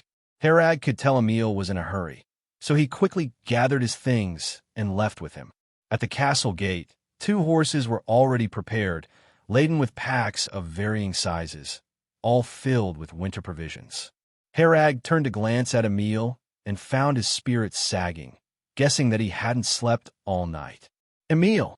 Melissa's voice came from afar, and Herag turned to see a graceful figure running towards them. Let's go. Emile hardened his resolve, mounted his horse, and galloped away. Herag saw him take off in a flash, and, looking back, saw Melissa running towards them. He also wanted nothing to do with the nobility's affairs, and mounted his horse to follow them. When he rode across the river, he looked back to see Melissa kneeling at the castle gate, seemingly weeping. The autumn mountains had changed their appearance, with red covering the hills and layers of forest dyed, and fallen leaves covered the mountain paths, making rustling sounds under the horses' hooves. Emile, having something on his mind, was silent throughout the journey, and Herag ignored him, treating it like an outing. Though young, Herag had lived 2 lives and had far more experience than Emile in this regard. Everything required time to settle. Since this trip had no tasks, they were in no rush to travel fast. On the way, they passed a cave where Herag and Emile stopped for a moment. Emile poured 2 cups of wine onto the ground, performed a knightly salute, and then left silently. 7 days later, they arrived at the pumpkin farm. The pumpkin farm was located at the foot of the Jade Mountain Range. The 2 descended the mountain road, and after passing through the forest, a broad plain opened up before them. On the plain were fields of varying sizes that usually grew wheat, pumpkins, and other crops. Because the autumn harvest was over, most of the fields were barren. In the middle of the pumpkin farm stood a large courtyard, its walls built with thick stone blocks, a formidable defensive structure. This is to guard against wild beasts and also for occasional enemy attacks, Emile explained. The farm's gate was a heavy iron door. Emile walked up and knocked gently. After a long while, footsteps could vaguely be heard inside, and a hoarse voice asked, "Who is it?" "Castle Guard Captain Emile, reporting for duty," Emile answered. "Who?" The old man inside seemed to have not heard clearly. Emile had no choice but to raise his voice and repeat himself. This time, the old man seemed to understand, and the sound of a key turning in an iron lock came from behind the door. Creak! The door slowly opened, accompanied by a jarring, grinding noise. A tremulous old man, dressed in a bulky cotton jacket, appeared behind it. The skin on the old man's face was dry as bark, and his eyes were cloudy. It was unclear if he could see. "Are you Massimo?" "I'm Emile, and here's my token." Emile took out his knight captain badge and handed it over. Massimo took the badge without looking at it, felt it with his hands, and then returned it to Emile, saying, "Come in." "He's the farm's only guardian, having stayed here for 40 years, Emile introduced. 40 years. Herag looked at the staggering old man, somewhat shocked. "Remember, at night, do not leave your room. No matter what sounds you hear, don't come out. There are demons in the mountains. In past winters, some guards stayed here, but they disappeared the next morning, so be extra careful." Massimo walked ahead, saying, "Demons? Do such things really exist?" Herag asked. Massimo didn't respond, ignoring Herag. Emile said, "There really were guards sent here to stay in the past winters, but without exception, they vanished, so no guard are posted here for the winter now." "Then why are we here?" Herag wore a "you tricked me" expression. Emile laughed. "Haha, the talk of demons is just rumors. There are many wild animals searching for food in the mountains during winter, so going out at night is indeed risky, but you and I, are we afraid of animals?" Herag thought this over. The usual beasts were just appetizers. But the trouble was if something uncanny was involved, it couldn't be assessed with past life's notions. The farm had over a dozen houses of different sizes. The larger ones were mostly warehouses for storing grains or other supplies. The smaller rooms were typically living quarters. Massimo lived in the northernmost small house, while Emile and Herag stayed in a 3-story large house in the center of the farm. The house was relatively messy, but after tidying up a bit, they managed to give it a hint of livability. The house even had a cellar. Emile opened the wooden panel covering it, lowered an oil lamp inside, and after confirming it didn't go out, he ventured down. The cellar had bags of flour and several large barrels. Emile's face lit up with joy. He picked up a barrel and sniffed it. "This is all fine wine." The two brought a barrel up, found 2 cups, and poured out some crimson wine, letting the rich aroma spread. "Cheers!" Emile smiled. "Cheers!" Both were weary from the long journey, and the wine was just the refreshment they needed. The constitution of a knight level was hard to intoxicate with alcohol. With no one else around, Herag asked boldly, "Aren't you worried about being here hiding? Won't you regret it later?" Emile smiled wryly. "I regret it right now, but some things are more important than my personal feelings. Lord Baron's alliance this time is to preserve the entire territory. If I affected this alliance due to my selfishness, it would implicate the territory, implicate Lord Baron," he continued. Herag was puzzled. Preserve the entire territory? Behard's people don't have the capability, do they? Behard was as poor as could be. How could it possibly threaten all of Dur Valley? Emile looked at Herag and said, "Do you know why Lord Baron can control Dur Valley for so long? Is it because of many guards? No, it's because Lord Baron is a great knight, and there are only a few great knights in the entire Northern Kingdom.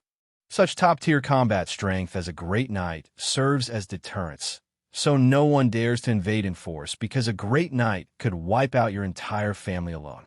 Is it possible Lord Baron..." Herag suddenly had a suspicion. If Baron Buck's days were numbered, then Dur Valley was a piece of juicy meat that everyone would have an eye on. "Don't overthink it. Lord Baron's health is quite good. There's no major issue." Emile looked at Herag's expression and knew he had misunderstood. "Then what's the reason?" Herag asked. "It's said that Behard Simon contacted a mysterious wizard," Emile said in a deep voice. "Wizard? Do they really exist?" Herag was immediately intrigued. "I haven't seen one with my own eyes, but they probably exist. Otherwise, Lord Baron wouldn't be so eager to seek assistance," Emile said. He took a swig of his drink and continued. "Lord Baron and Simon's family are sworn enemies, a feud that can never be resolved. Not long ago, after Simon's youngest son died in a horse race. He completely lost his mind, firmly believing it was Lord Baron's doing. Lord Baron is a great knight. Ordinary people can't deal with him at all. Simon probably realized this, which is why he reached out to a wizard, though what price he paid is unknown. After discovering the news through an insider, Lord Baron arranged the marriage alliance with the Duke of Tulip.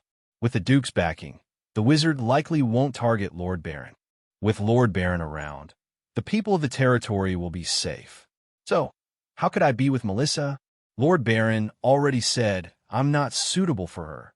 We can't be together. This marriage alliance must succeed, and I came here to avoid affecting it.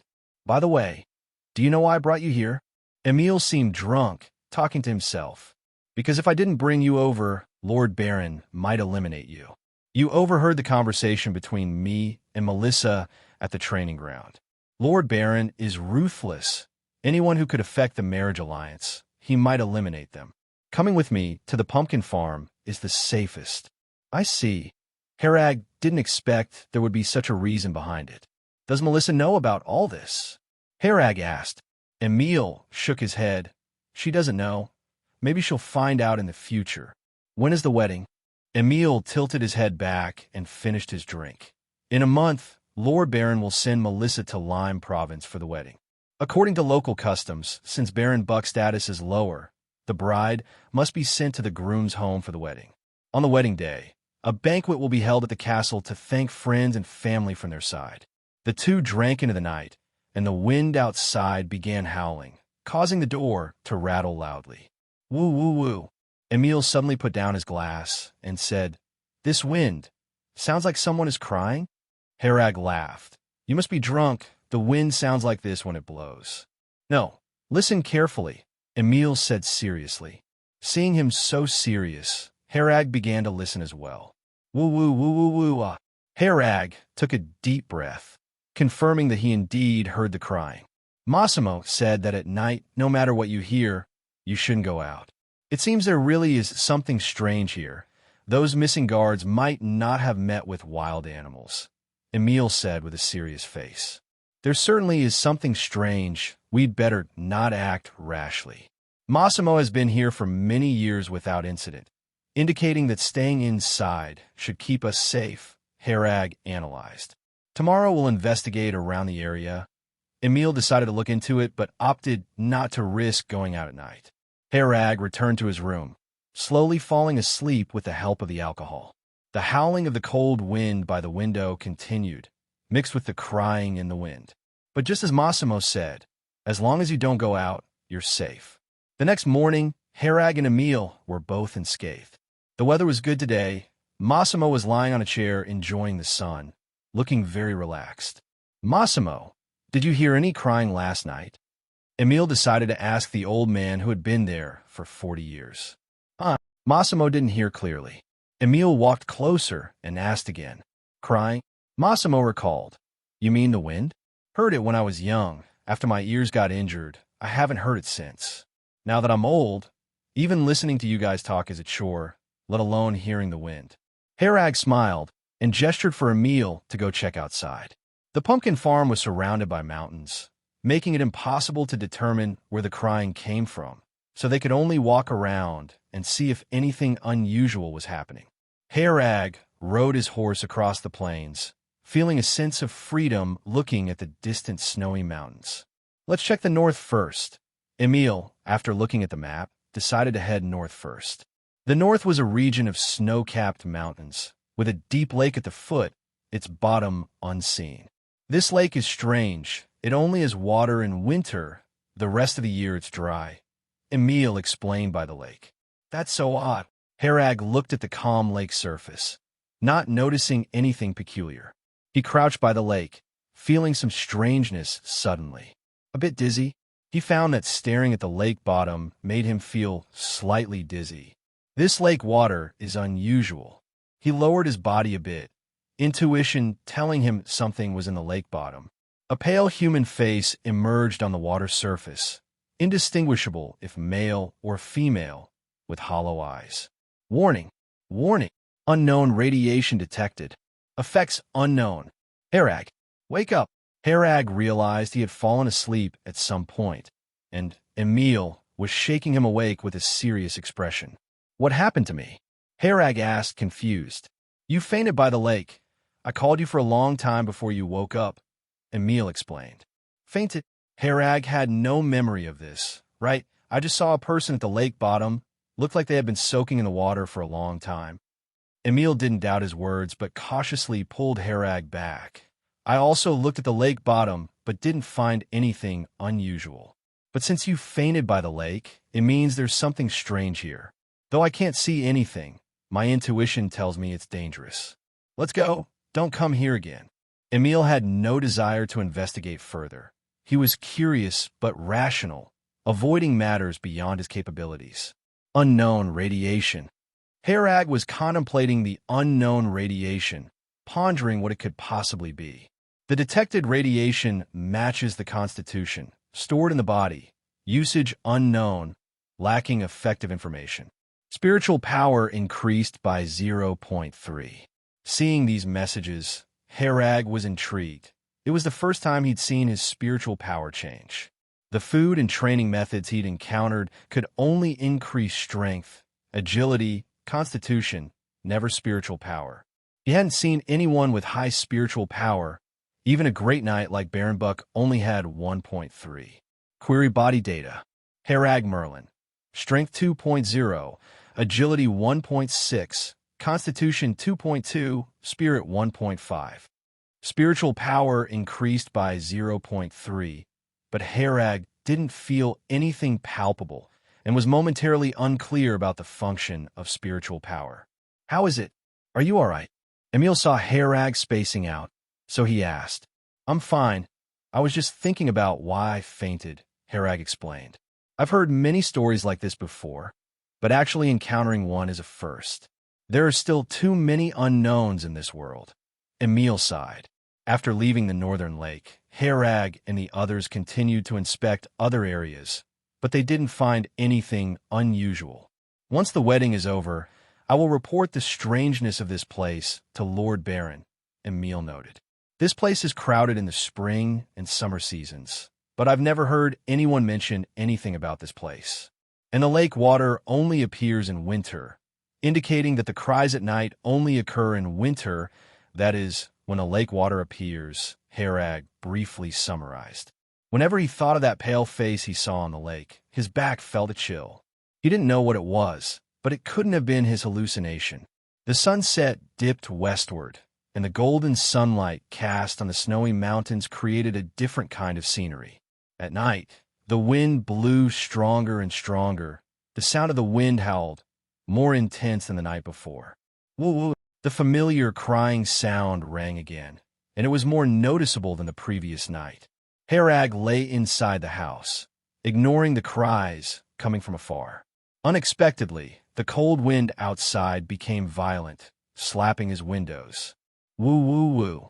The cries grew louder, and Harag pricked up his ears to listen, feeling as if the cries were right outside his window. Shenlong. He glanced at the little map of Shenlong, but there was nothing outside, no sign of animals or people. Woo woo woo ah! A particularly piercing scream of a woman sounded, and Harag immediately felt his head go blank, with a splitting headache, and his vision flickered between black and white, on the verge of fainting at any moment. Detected unknown radiation energy attack. It is recommended to temporarily block hearing. Block hearing. Harag immediately issued the command. Whoosh! The whole world seemed to quiet down, and Harag's head no longer ached. Harag touched the window, realizing it wasn't his hallucination, as there wasn't even the slightest breeze outside. "I wonder how Emile is doing." He suddenly thought of Emile, still next door. He could use Shenlong to block his hearing, but Emile couldn't. He opened the door and found that the door to Emile's room was already open.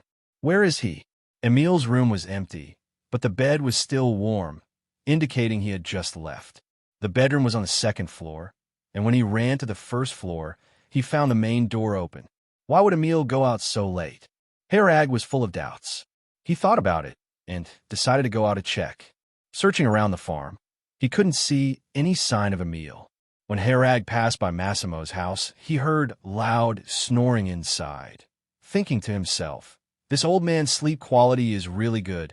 No wonder nothing has happened after all these years. Sleeping so soundly that no one can wake him. Could Emile have left the farm?" When he reached the gate, he confirmed his suspicion. The farm's iron gate had been chained and locked from the inside, but now it had been slashed apart by a sword, and the gate was open. Herag stood at the gate, looking at the empty outside, feeling a sense of foreboding.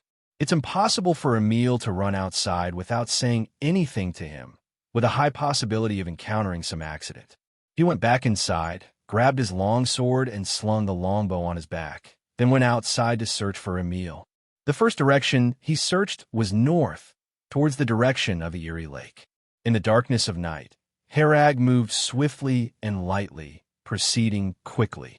Soon he saw Emile, dressed in casual clothes, holding his longsword, walking stiffly forward, heading towards the lake. "Emile!" Herag quickly approached and called out twice. Emile showed no reaction, not even glancing at Herag.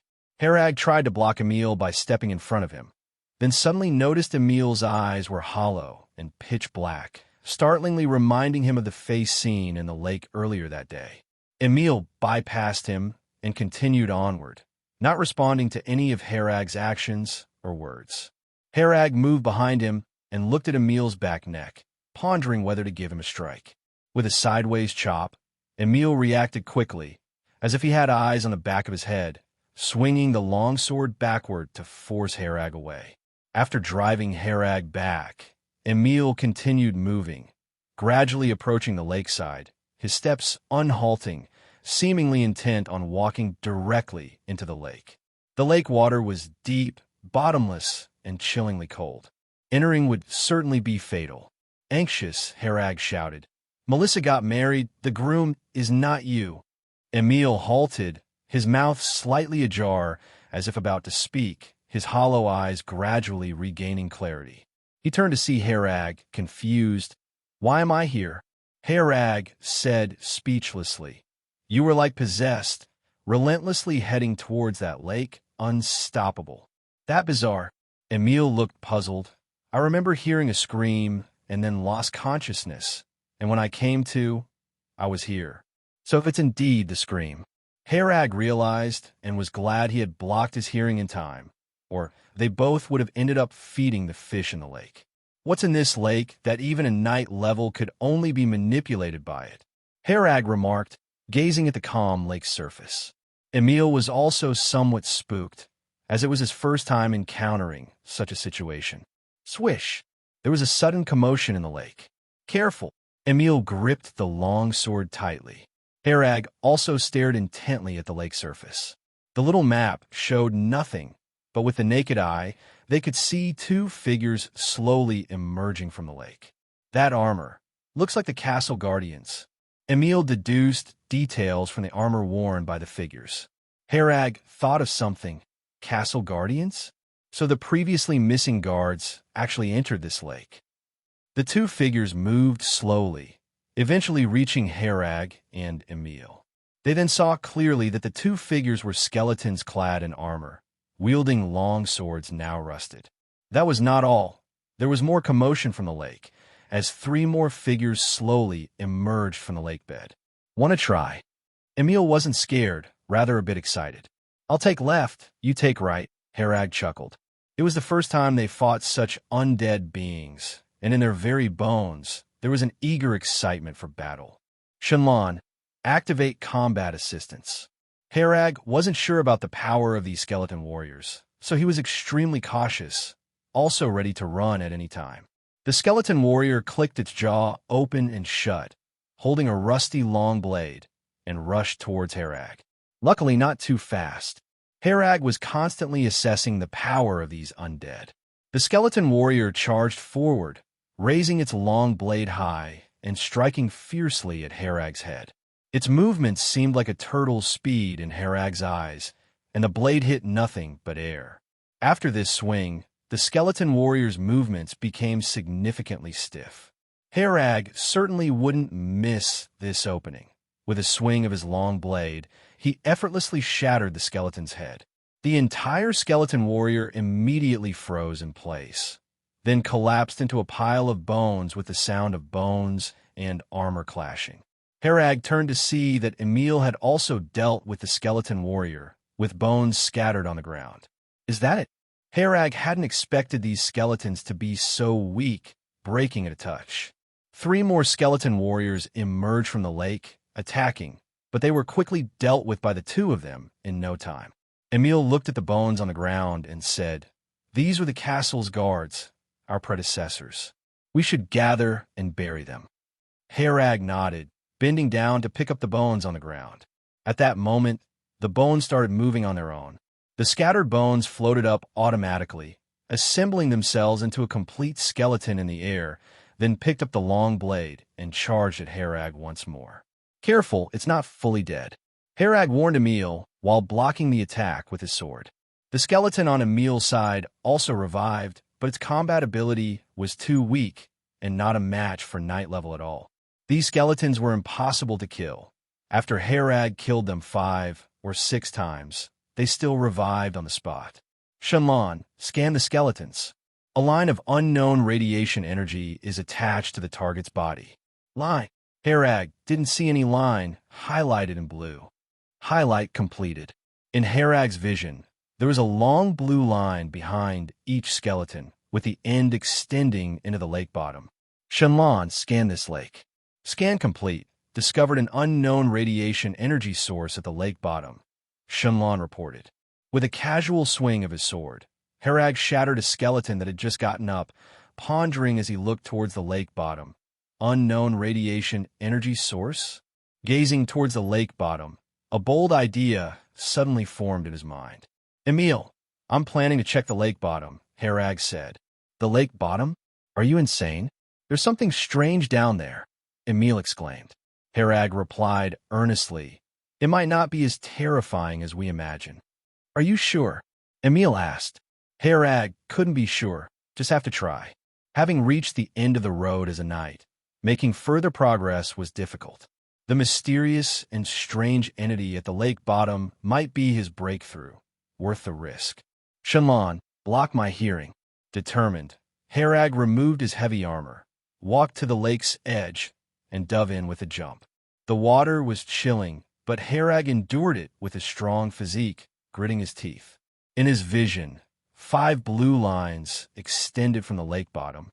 Once he confirmed the target's location, Herag swam deeper.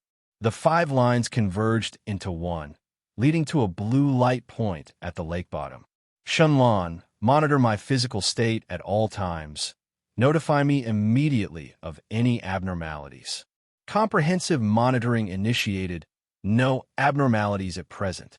Relieved, Herag continued swimming towards the bottom, the blue line extending next to him towards the lake's surface, while the blue light point gradually grew larger. A pocket watch. Reaching the lake bottom, he discovered a pocket watch lying silently, completely wrapped in blue, the source of the unknown radiation energy.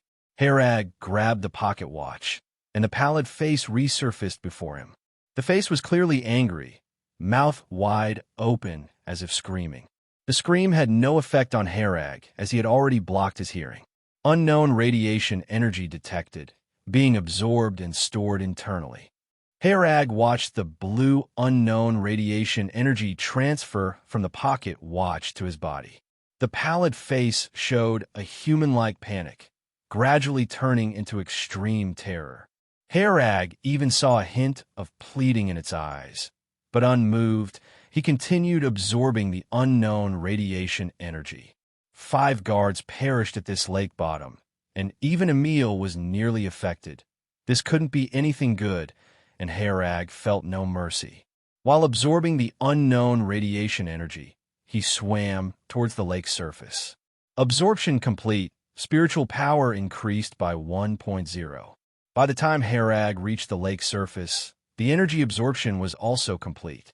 The blue line behind the 5 skeleton warriors disappeared, turning into piles of dry bones on the ground, which didn't rise again.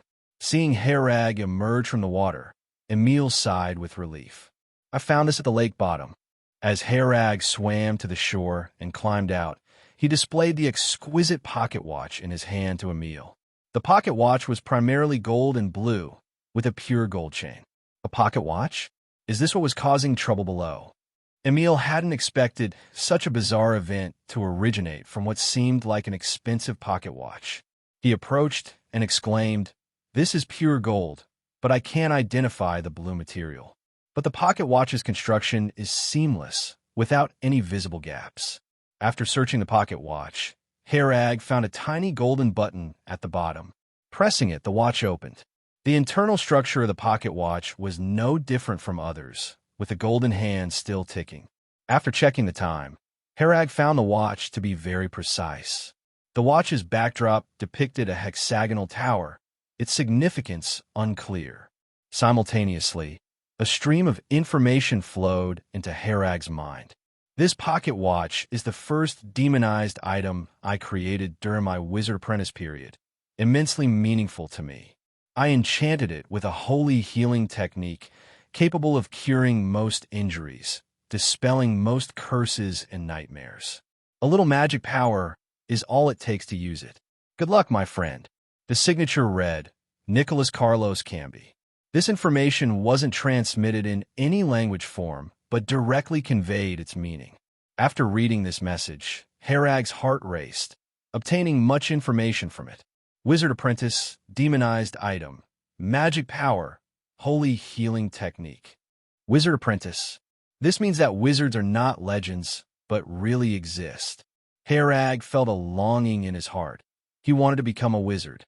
Shanlan, temporarily named the unknown radiation energy as magic power. Naming completed.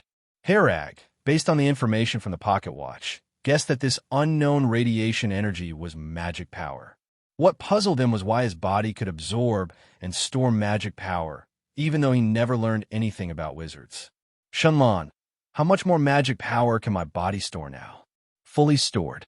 Consider the current magic power as 100% and add magic power into the personal body data.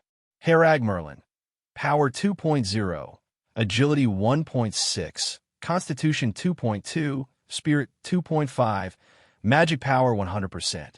Herag really wanted to try the holy healing technique enchanted on the pocket watch, but he wasn't sure how much magic power it would consume and whether the magic in his body was sufficient. Another problem was that he temporarily had no other sources of magic power. The magic power in his body would decrease with use, and he didn't think he would get another demonized item like the pocket watch in the short term, so he had to use it sparingly. Nicholas Carlos Camby. Herag silently committed the name to memory. He did not know why this wizard's pocket watch appeared in this place, and had existed for at least 40 years since the guard disappearance incidents began 40 years ago. From Nicholas's intent, the pocket watch should not have that face attached to it.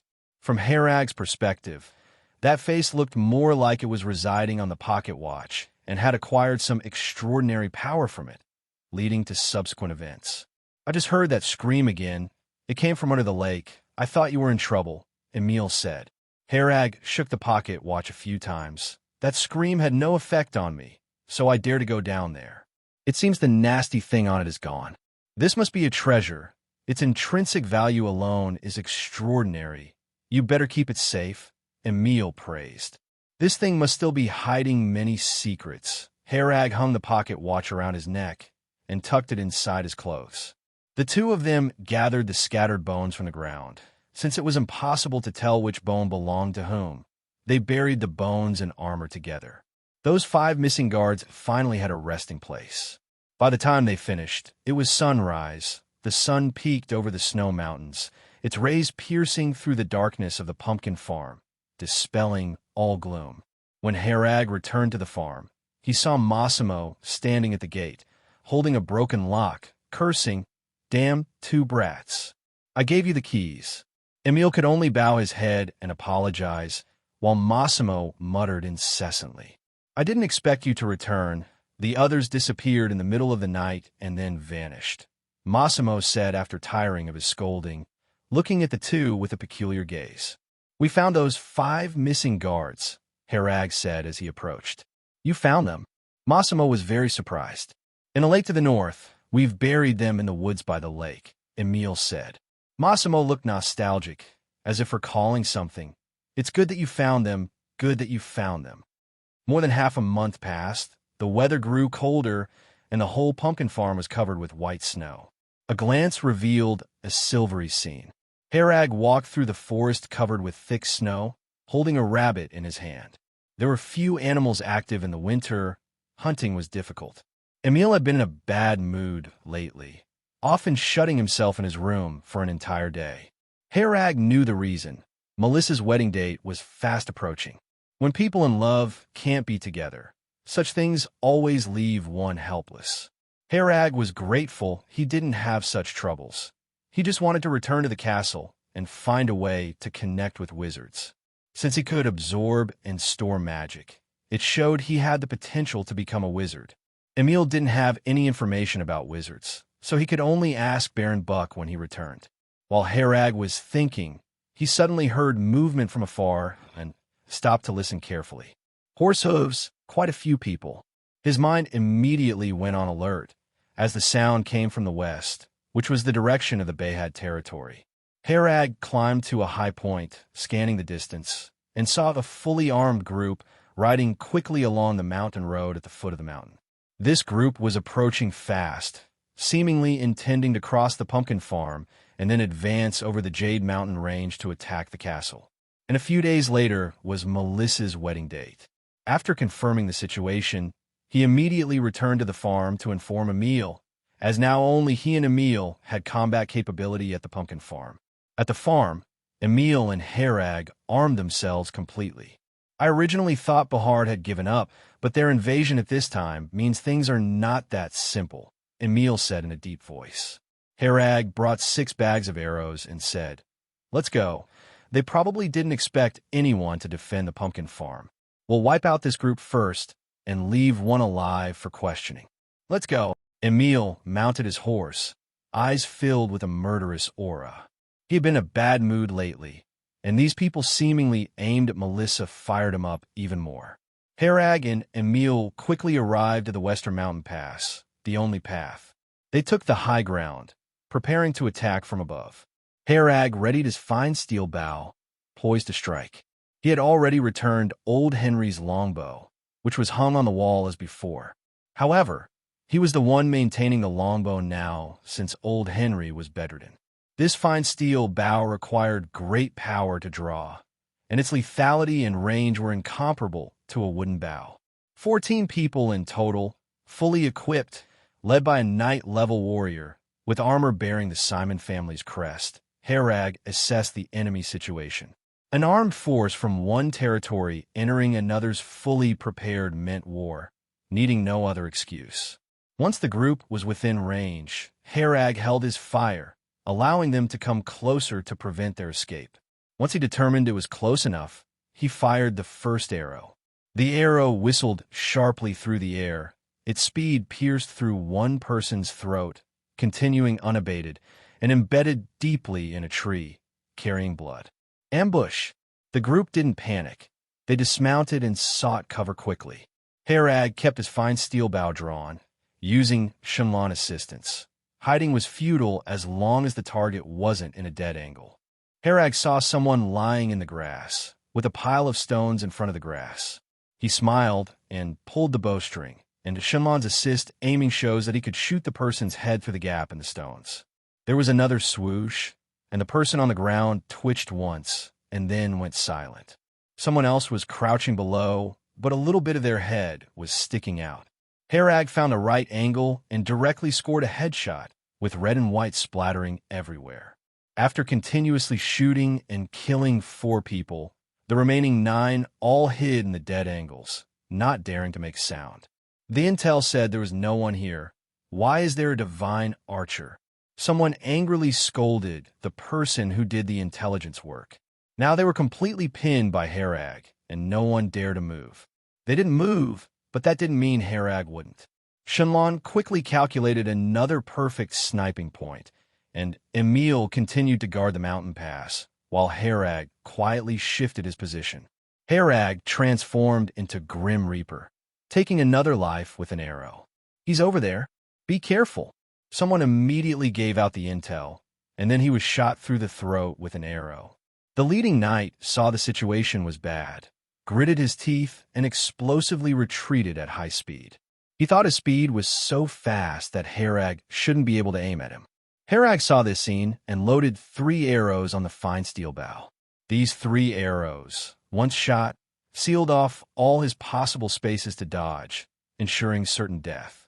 The knight also realized this situation, showing a look of despair, and was then shot through the heart with an arrow, falling to the ground. Seeing this scene, Emile charged directly. With the leading knight dead, the others were not worth mentioning, and with Herag providing support behind, he didn't worry about his own safety. He went into the crowd like a tiger among sheep, chopping down one person with tremendous force, seemingly venting his inner frustration. Someone beside him tried to fight back, raising his hand only to have his heart pierced by Herag's arrow. Finally, of these 14 people, only 2 remained. They had disarmed and surrendered, kneeling on the ground, shaking with fear. "I ask you answer," Herag said expressionlessly. All right. The 2 looked with some fear at Herag's fine steel bow. Terrified of his accuracy, even strong knight-level individuals fell to him. "Who are you?" The 2 thought to themselves that you didn't even know who we are, yet you hunt us down. He's practically a killing god, but said meekly, "We're subordinates of Lord Behard Simon." "Purpose? Don't tell me you're here for the wedding." Herag continued questioning. "We're here to loot the pumpkin farm, grab some things, because over the years no one's stationed here," said the person on the left, holding his head. Herag didn't say a word, drew out the long sword, and cut the person down directly. "You speak." Herag continued asking. The only remaining person got splashed with blood on their face, didn't dare wipe it off, and was scared out of their wits. Trembling, they said, We're here to attack Baron Buck's castle. We were ordered to lurk around the castle. On the wedding day, Baron Buck is bound to die, and then we'll attack the castle with others. And there's already betrayal inside the castle." Herag and Emile exchanged glances, realizing the severity of the problem. He continued to ask some questions, and, after confirming there was no valuable intel, granted the person a quick death. "Seems like Simon doesn't rest easy," giving no face to Duke of Tulip. "I think he's tired of living," Emile said with a cold look in his eyes. "Since these people dared say Baron Buck will definitely die, it indicates Simon connected with wizards. Only wizards dare claim they can surely kill a great knight-level strongman. We must set out immediately, notify Lord Baron of this news. Only now it might be too late," Emile said as he rushed back to the farm. The farm is at least 7 days' travel from the castle, and the wedding starts in 4 days. They must rush to even have a chance of catching the wedding. Herag and Emile sped along the mountain road on horseback, eating on horseback, resting only briefly when extremely fatigued. After 3 days, they were fine, but their 2 horses could not run any further no matter what. No choice, the 2 let the horses stay where they were, advancing on foot, figuring old horses know their way home. They'd return on their own later. On the morning of the 4th day, Herag and Emile finally walked out of the Jade Mountain range, seeing the town from afar. When they arrived at the town, it was full of jubilation. The whole town was celebrating that Miss Melissa could marry into the Tulip family. "Emile, come have a drink." A guard responsible for patrolling the town was flushed red, holding a wine cup, already drunk. "Who told you to drink?" Emile shouted angrily.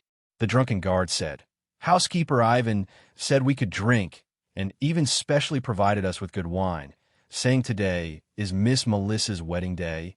We can celebrate a bit." Ivan. Emile ground his teeth as he called this name.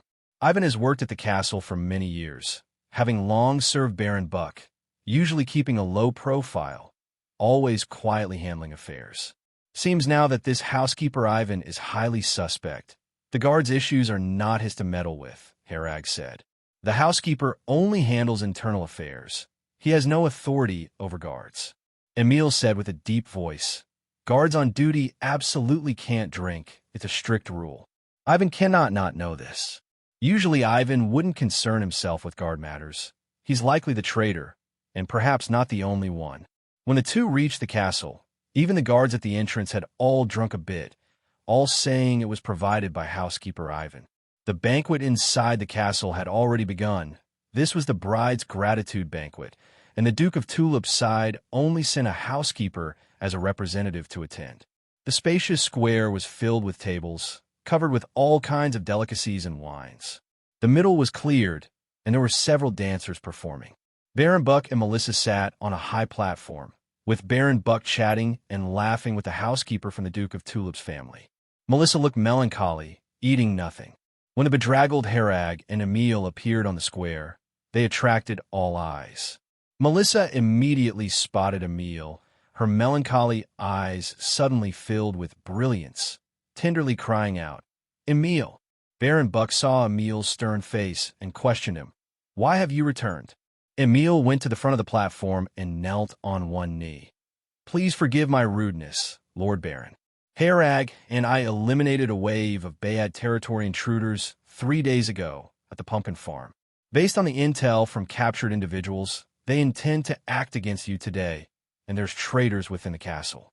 We travel day and night just to come and warn you, Lord Baron, to be cautious." Baron Buck put away the anger on his face. He had no doubt about Emile's words. Anyone might deceive him, but Emile could not. Traitor? I know, there have always been traitors in the castle. But what can he do to me? Baron Buck stood on the high platform, surveying the surroundings with oppressive eyes. No one dared to meet his gaze. He had relied not on the number of guards, but on his own great knight strength to lord over Dur Valley for so many years. Clop, clop, clop. A strange sound of hooves echoed in the quiet banquet hall, sounding much like horse hooves, yet upon closer listening, it was different. A brown-haired man in a black robe appeared in the banquet riding a strange creature, which was hairless with silver-white skin and had bat-like wings on its back. The brown-haired man had a simple face, covered with freckles, and he smiled. "Sorry for being late. I was handling casting materials. I'm Malcolm O'Neill from Green Cottage." Malcolm dismounted from the creature and patted its head encouragingly, saying, "Well done, go now." Seeing the strange looks from the people around, he laughed. "Oh, most of you probably haven't seen it. It's called a night steed, a creature visible only to those who have faced death. How cute, right?" The surroundings were silent as the grave. No one spoke, as most looked at him with eyes full of fear. Malcolm had suddenly appeared in an empty place, as if he rode the night steed out of the void. "Wizard," Baron Buck, like facing a great enemy, asked with a heavy expression. Malcolm smiled at Baron Buck. "Yes, I'm a level 1 wizard from Green Cottage. But you probably don't know what Green Cottage is, nor who Malcolm is, so you don't fear me. For example, you can still talk to me. That's nice. After all, you are merely locals of Carlson Continent. Did you know Carlson Continent is only as big as my little fingertip on the map? Oh, and you might not even know the name of the land you're standing on.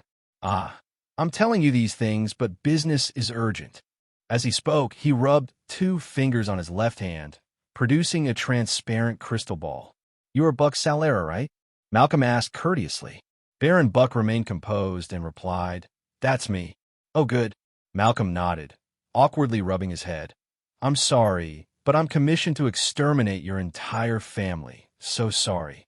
With those words, the atmosphere became as silent as death. Malcolm spoke so naturally, like having a chat before destroying an ant nest. "What will compel you to spare me? Spare my family. Whatever Simon gave you, I'll give you double." Baron Buck clenched his fists tightly, sweat already beading on his forehead. Malcolm sighed. "It's impossible. What he gave, you can't match because he offered his soul to me, a soul willing to be enslaved. Someone as strong-willed as you couldn't possibly be willing to be a slave, right?" "Soul." Baron Buck wondered if he had misheard. "Indeed, and it's a soul with extreme hatred towards you.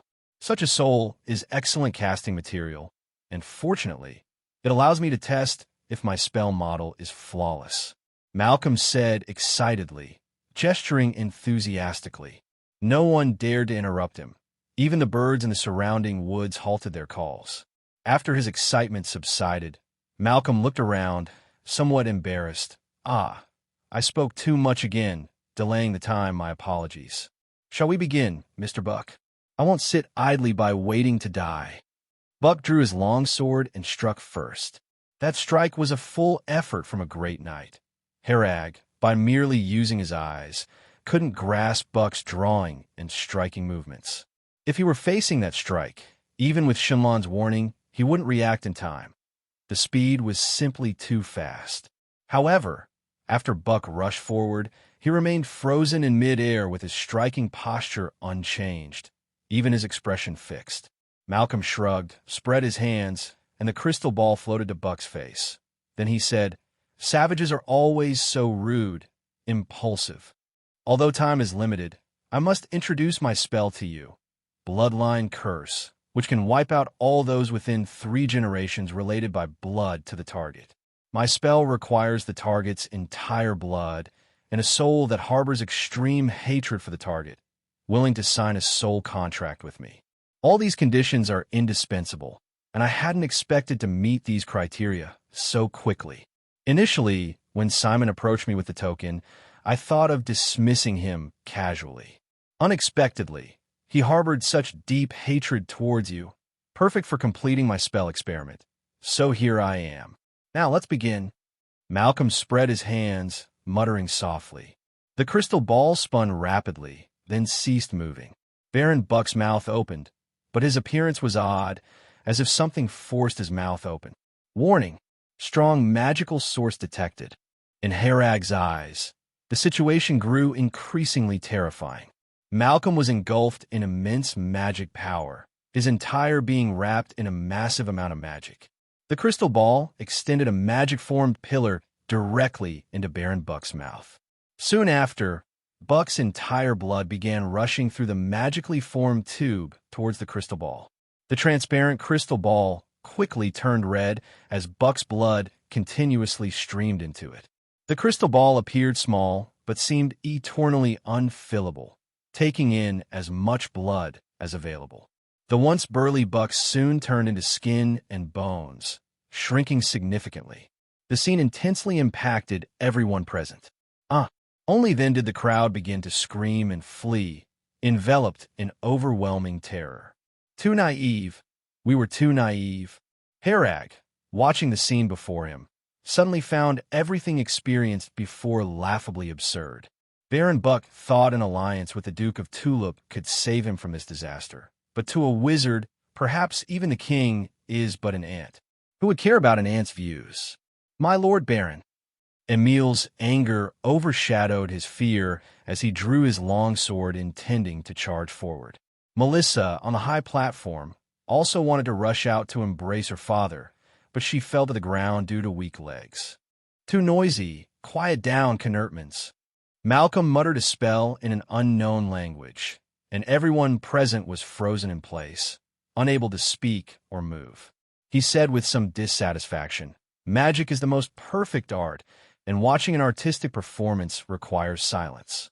Detected magical restraint, attempting to break it with magic power, Shinlan suggested. "No need. Hold your current position," Harag instructed, knowing that forcibly breaking the restraint now would definitely catch Malcolm's attention, which would be suicidal. The blood is drained. Time for the next step."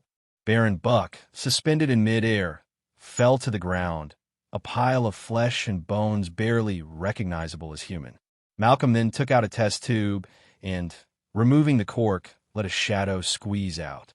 The shadow, naked and distorted, stared intently at the ground where Baron Buck lay. This must be Lord Simon, whom Malcolm claimed was willing, but was likely forced into consent, Harag thought to himself. Simon's soul was unrecognizable, clearly tormented. He had sought the help of a wizard with an artifact, only to suffer such torment. Wizards, Harag gained a new understanding of this group. Shinlan, ensure every detail is recorded. Recording in progress. Harag had always wanted a way to embark on the path of a wizard, but the existence of a wizard right before him was out of reach. He merely wanted to become a wizard, not seek death. And it was clear Malcolm didn't see those present as human. The final step. Malcolm poured Simon's soul from the test tube into a crystal ball, where it flowed in liquid form, mixing with Baron Buck's blood. The two lifelong enemies could never have imagined that one day their souls and blood would blend together. After the soul and blood mixed, Malcolm muttered something rapidly, and the crystal ball began to burn, flames of bright red erupting. Malcolm watched the flames with ecstatic joy. Perfect. A perfect piece of art. This is the perfect bloodline curse. He glanced around. From now on, within 3 generations of Buck's bloodline, they will gradually die. It's a curse no medicine can cure, and the rate of death depends on individual health. It's a pity I won't have time to record and observe this data. There are too few ships passing by the Coulson continent. Any further delay, and I'll miss my chance, Malcolm said regretfully. He snapped his fingers to summon the Knight steed, mounted it, and bowed to those around him. Thank you all for watching my performance. Until we meet again. The Knight steed spread its wings, gradually disappearing into the clouds. The magical restraint has disappeared. After Malcolm's departure, everyone present regained their freedom, and chaos erupted once again. Many screamed, rushing out of the castle, and in their haste, many fell, crawling desperately towards the castle gates, fixated on leaving the place. On the high platform, Baron Buck's 2 youngest sons wailed in agony. Their bodies were covered with blood-red patterns, clawing at their heads until their flesh bled, oblivious to the pain, their expressions filled with despair. "Cot, Jim!" Melissa noticed their unusual state and ran over, screaming, to hold her 2 brothers. Melissa, sister, Cot, and Jim suddenly bled from all 7 orifices, collapsing limply. "Ah!" Melissa held her 2 brothers in agony, crying bitterly. Soon after, Baron Buck's sister, youngest daughter, uncle, and others began to exhibit blood-red patterns all over their bodies. Without exception, they all bled from their orifices and died. Melissa sat weakly on the ground, watching as her relatives fell one by one, overwhelmed by grief and despair. "Melissa!" Emile ran over, hugging Melissa tightly. Herag followed, noting the peculiarity that although Melissa was unharmed by the blood-red patterns. "Emile!" Melissa looked at Emile, crying more sorrowfully than ever. Her expression suddenly turned to terror. "Emile, what's wrong?" Emile asked in confusion. Blood-red patterns started appearing slowly over Emile's entire body, identical to those on Baron Buck's kindred who collapsed. Emile stared at his hands, terror and confusion filling his heart. Herag quickly checked Emile's condition. "Why do you have the bloodline curse patterns? Are you within 3 generations of bloodkin to Baron Buck?" Miss Melissa is unharmed, which means she lacks a blood relationship with him. But Emile, you're actually related by blood to Baron Buck. Emile and Melissa were thrown into confusion. Emile said, "I'm an orphan, taken in by Lord Baron Buck." Understanding dawned on him. Baron Buck had deceived him. It was likely he was Buck's son. And Melissa, for unknown reasons, wasn't Buck's daughter. Why is this? Melissa looked at her still fair hands, thoroughly baffled. The answers possibly lay only with the pile of bones that was once Baron Buck. Or perhaps, not even he knew Melissa wasn't actually his biological daughter. The noble circle is truly tangled. Herag remarked with exasperated resignation. "Cough, cough." Emile began to cough violently, spitting out blood. "Emile!" Melissa expressed utter despair. The sight made Herag think of Nicholas's pocket watch, which contained the holy healing technique capable of dispelling curses. He hastily retrieved his pocket watch. Shanlan, channel the magic power into the watch. Channeling 1% complete. 10% complete. The pocket watch remained unresponsive. 23% complete. The pocket watch was still inactive, and Herag began to worry. Now he feared that if his total magic power was insufficient to operate the watch, Emile would be beyond salvation. 33% complete. 45% complete. Just then, The pocket watch emitted a gentle white light, drawing the attention of Emile and Melissa. "Isn't this that pocket watch?" A woman's ethereal silhouette appeared above the watch, sporting a pair of white wings. As the figure gazed at Emile, she slowly opened her mouth, releasing a beam of white light.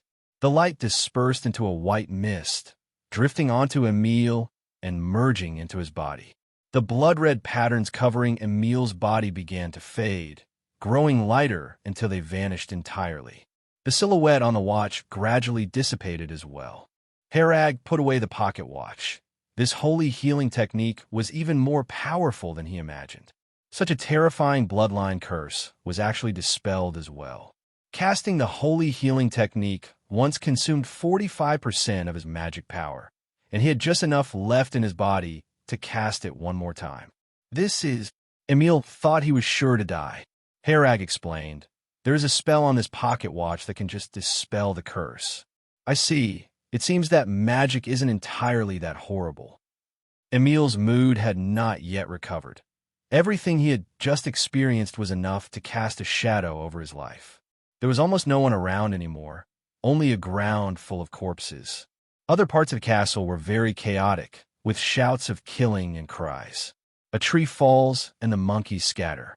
After Baron Buck fell, apart from those who had originally ambushed outside, even the guards and servants inside the castle were rushing to carry away the valuable things inside. In the entire castle, except for Melissa, all of Baron Buck's blood relatives were dead, which was equivalent to no owner.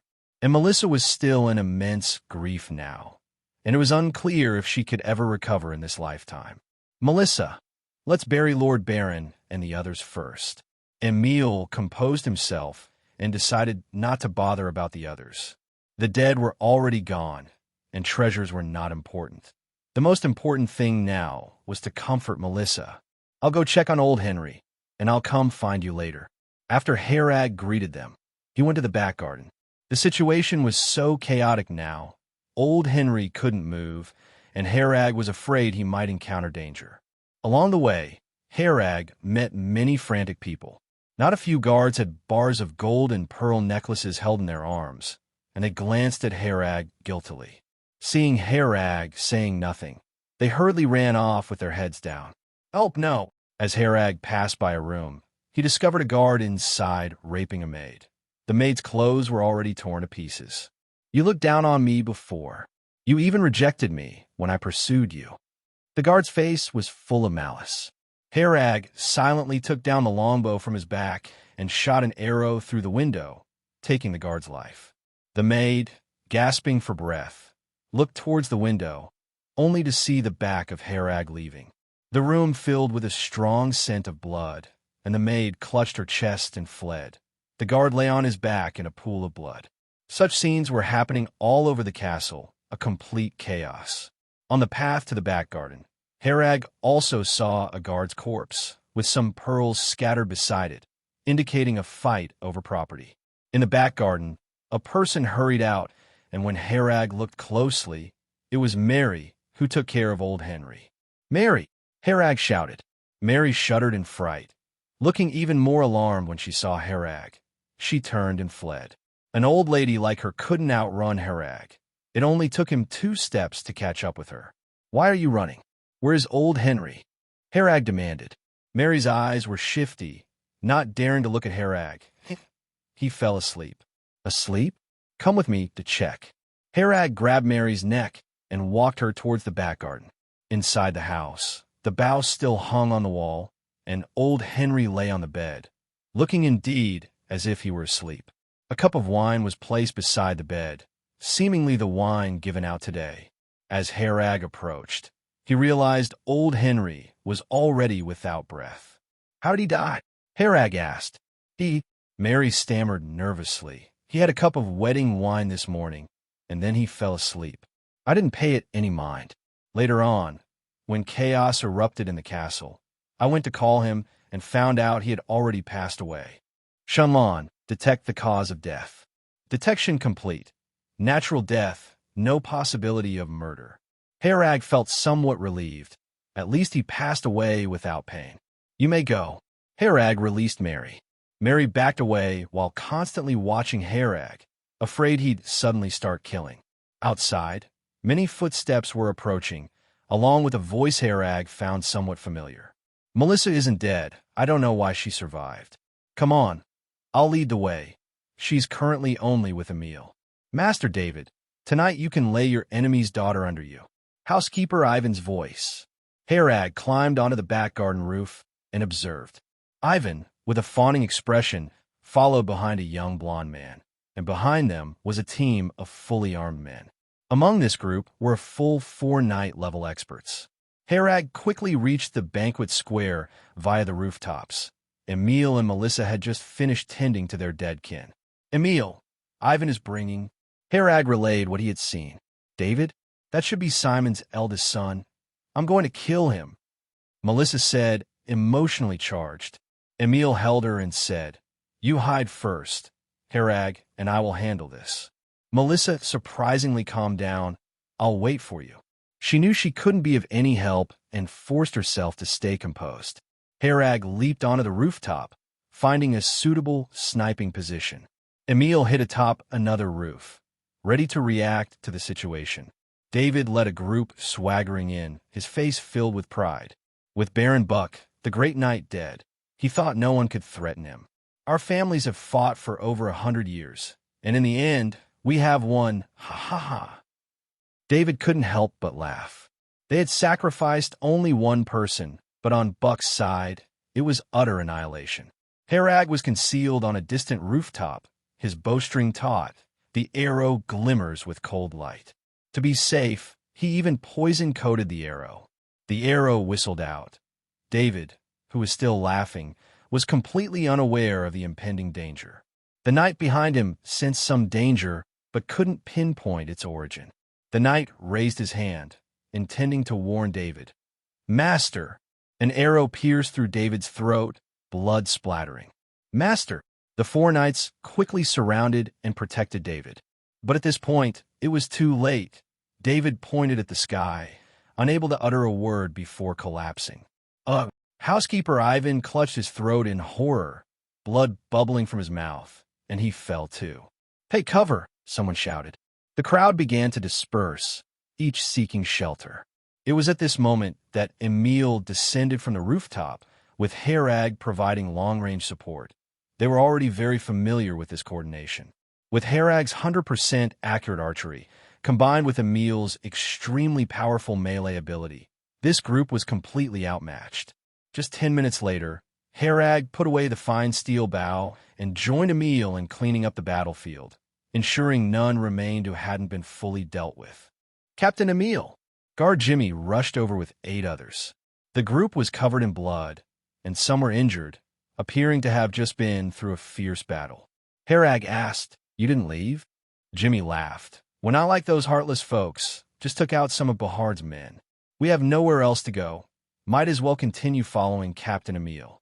Emile didn't speak. He hugged each of the guards one by one. Let's first bury the Lord and the others, Emile said after a moment of silence. Jimmy asked, What about those who stole the stuff? We need to leave here quickly. With the Lord gone, the ownership of Dur Valley is uncertain, but it certainly won't fall to Miss Melissa. If Miss Melissa stays here, she will be in danger as she obstructs the interest distribution, Emile explained. Everything of Baron Buck's family was dead, and the barony title was non-transferable, but the existing wealth could be inherited by Melissa. Judging from the bloodline curse spell, Melissa is likely not the biological daughter of Baron Buck, while Emile might be. But none of that matters anymore. Melissa is a nominal heir. Who actually inherits depends on the power struggles among the parties involved. Melissa now has neither strength nor influence, and just surviving would be challenging enough. She can't hope to compete for the land, mines, and other wealth of the territory. Jimmy and these few knights choosing to follow is actually quite a risky decision. If someone decides to get rid of Melissa, they would all die with her. Harag returned to the rear garden, glanced at the well-tended flowers and plants, and sighed. Old Henry, I don't have time to help you with these plants. In a short time, there probably won't be a new owner for the castle. Let these plants grow wild. Old Henry had long prepared a coffin for himself, and Herag carefully carried it out from a shed, gently placing old Henry inside. Herag glanced at the longbow on the wall, thought for a moment, then took it down and placed it into the coffin as well. While sorting through old Henry's belongings, Herag discovered that the silver coins he had given him before were all kept in a pouch, none spent. The back hill of the castle. Herag's group dug a series of pits here, burying Baron Buck's family and old Henry. The tomb of Henry Brand. Herag erected a gravestone for old Henry, fulfilling a promise he made when he first borrowed a bow. At the foot of the hill, 3 carriages were already parked. Melissa was directing the guards to categorize and load the items onto the carriages. She appeared composed, only her eyes remained red. A lot of the castle's valuables were plundered, but some hidden caches remained known only to direct descendants like Melissa. These assets would afford her a wealthy life for the rest of her days, but she clearly didn't just want to be a wealthy woman. Once everything was prepared, the convoy set out. Herag and Emile rode at the front, while Melissa lay asleep in the carriage. She hadn't slept since the previous day, utterly exhausted in body and mind. How long to reach No Sin Academy from here? Herag asked. Emile replied, if things go smoothly, about 3 months. 3 months, a long journey indeed. Herag looked forward, the path ahead uncertain. Their journey was to No Sin Academy in Pearl Province, seeking the protection of Melissa's mentor, Master Claude. Melissa and Claude truly shared a mentor-student relationship, not a superficial one maintained by money. Across the entire Norton Kingdom, Claude was a revered figure, taking Melissa as a student due to her exceptional talent. In the end, Baron Buck was merely a baron, but the stature difference with Claude was vast. In the current situation, only Claude could protect Melissa. Herag, watching the sunset on the horizon, said, after I help you reach No Sinton, I'll be leaving. Emile was surprised. Leaving? Where are you going? I don't know, but I want to become a wizard, so I'll search for clues when the time comes, Herag said with determined eyes. After recent events, Herag yearned more than ever to grow stronger and become a wizard.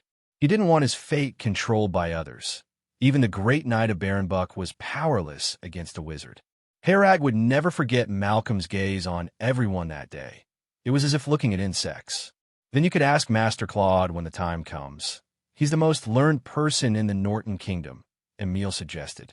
Visiting Master Claude was indeed one of Herag's goals. More importantly, he wanted to explore the No Sinton Academy library. Having been in this world so long, Shenlong still hadn't had much substantial knowledge input. Shenlong's database was currently empty, lacking information about the world's history, culture, and geography. Herag specifically asked Melissa, and No Sinton Academy was the only place in the country with a library storing a vast collection of books. As the convoy traveled, the local people stopped to watch by the roadside.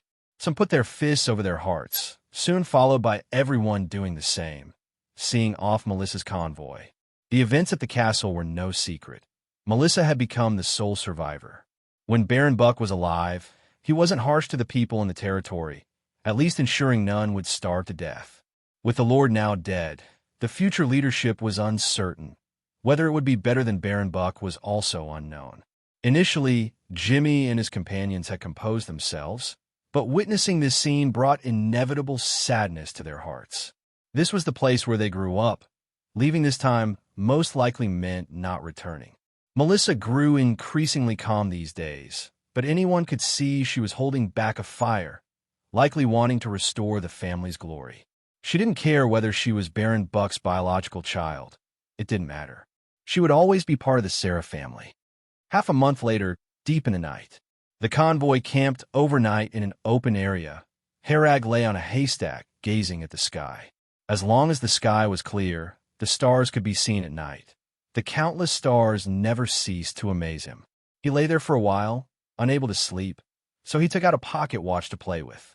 When he opened the watch, the hands inside were still ticking. This tower feels a bit strange. Herag stared at the hexagonal tower in the background, inexplicably attracted to it. Herag had a sudden idea. Shenlong, is there magic power on the watch? There is 4% magic power. It has been marked. Would you like to absorb it? He was a little puzzled. I remember I had absorbed the magic power on the watch. Why is there 4% again now? After Shenlong marked the magic power, Harag saw countless blue dots on the watch's dial, continuously changing and flickering. Shenlong, record all the changes of these dots and see if there is any pattern. Recording underway. Harag observed for a long time. There were a total of 1,000 dots on the dial, each flickering with some dots having magic power while others did not, forming a different array map each time. There must be some hidden information. For people in this world, it might be difficult to understand that information could be expressed in this way. But Harag had received higher education, and he studied computer cryptography in university. 1 hour later, dot array information has been fully recorded. There are 1,000 dots and 1,000 array maps. Shenlong recorded every different array map completely. After these 1,000 array maps flickered once, they started over from the first one. In Harag's view, 1,000 distinct array maps were arranged in front of him. He observed these figures and thought to himself, what is the pattern here? Shenlong, superimpose these array maps using the rule of even elimination and odd preservation. The so-called even elimination and odd preservation involved superimposing all these array maps together, and whether each dot spot had magic power depended on whether its count was even or odd. If it was even, erase this dot spot. If odd, retain this dot spot, thus obtaining the final array map. Array map processing completed. Shenlong provided the process composite array map. Harag observed for a while and then said, Shenlong, can these dot spots form a single stroke? Yes, a single stroke is as follows. Shenlong demonstrated through animation how to connect these dot spots into a single stroke. I understand. Shenlong, control my body's magic power along this single stroke route to link the dots on the watch together. Harag did not yet know how to use his internal magic power, so he had to rely on Shenlong to do it for him. Shenlong controlled the internal magic power, inputting it into the watch, and the magic power started from the first, transforming into a winding line, eventually forming a single-stroke image. The moment the magic power completed the single stroke, a stream of information entered Harag's mind. Congratulations on solving the little puzzle I set. Your ability to solve this puzzle shows that you are observant, think diligently, and have an excellent mind. We at the Sixth Ring Tower welcome outstanding wizards like yourself to join. You can use this watch to join the Sixth Ring Tower. At the same time, I will teach you the Starry Sky meditation technique, which is unique to the Sixth Ring Tower. Of course, if you already have a better meditation method, you can use your own. The Starry Sky meditation technique can serve as a reference. Excellent meditation techniques always have their unique aspects. Nicholas Carlos Camby, Radiant Calendar 1024. The teaching of the Starry Sky meditation technique was also conducted in the form of information flow, eliminating the language barrier, making it easier for Harag to comprehend. After receiving the teaching of the Starry Sky meditation technique, he gained more understanding about wizards and meditation methods. The Starry Sky meditation technique explained the practice method of meditation, as well as some basic knowledge about wizards. People who practice meditation methods, but have not yet become official wizards, are all called wizard apprentices. Wizard apprentices are classified from low to high as first-class apprentice, second-class apprentice, and third-class apprentice. Each stage has precise and strict requirements for spiritual power, and advancement to the next stage requires meeting the spiritual power standard and going through a ceremony. The second-class advancement ceremony for wizard apprentices generally involves taking some magic potions to help break through. There are many types of meditation methods, each with different meditation techniques, but the principle is the same. Through meditation, people sense the surrounding energy wandering between heaven and earth, absorbing and converting it into their own magic power to enhance their spiritual power. People who can perceive wandering energy are those who have wizard potential.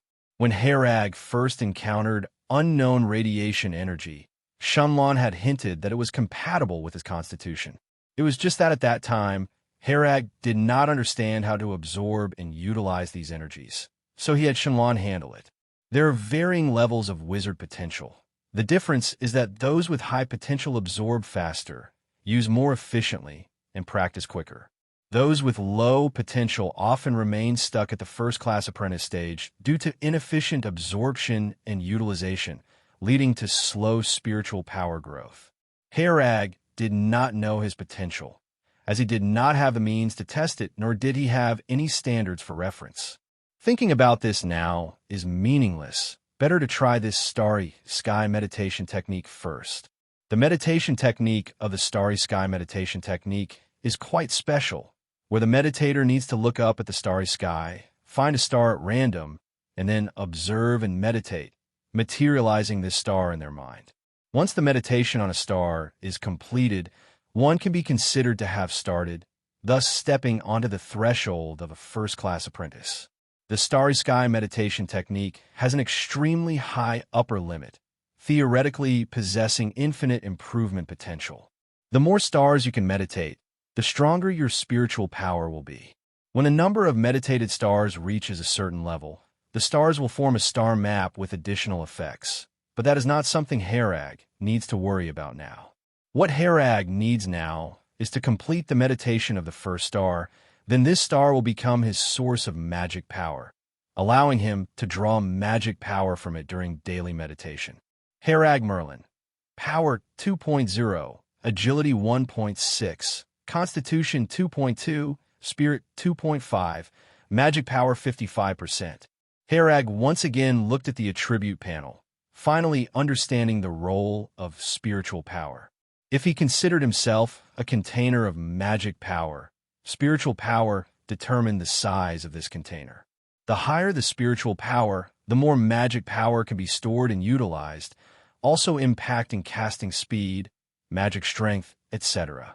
Then, which star to start with? Herag looked at the starry sky, a sky full of stars. These stars were different from those of the previous world, making them unrecognizable. He chose a brighter, seemingly larger star and began to meditate. Herag attentively observed that star in accordance with the starry sky meditation technique, trying to imprint it in his mind. After a whole night, Herag opened his eyes. The image of the star was already a silhouette in his mind, some distance from completion. Too bad there isn't meteor grass to assist, otherwise the speed should be a bit faster. Herag sighed. General meditation methods have corresponding aiding potions that can speed up the meditative process and improve efficiency. The starry sky meditation technique requires an herb called meteor grass, which typically grows on fallen meteorites.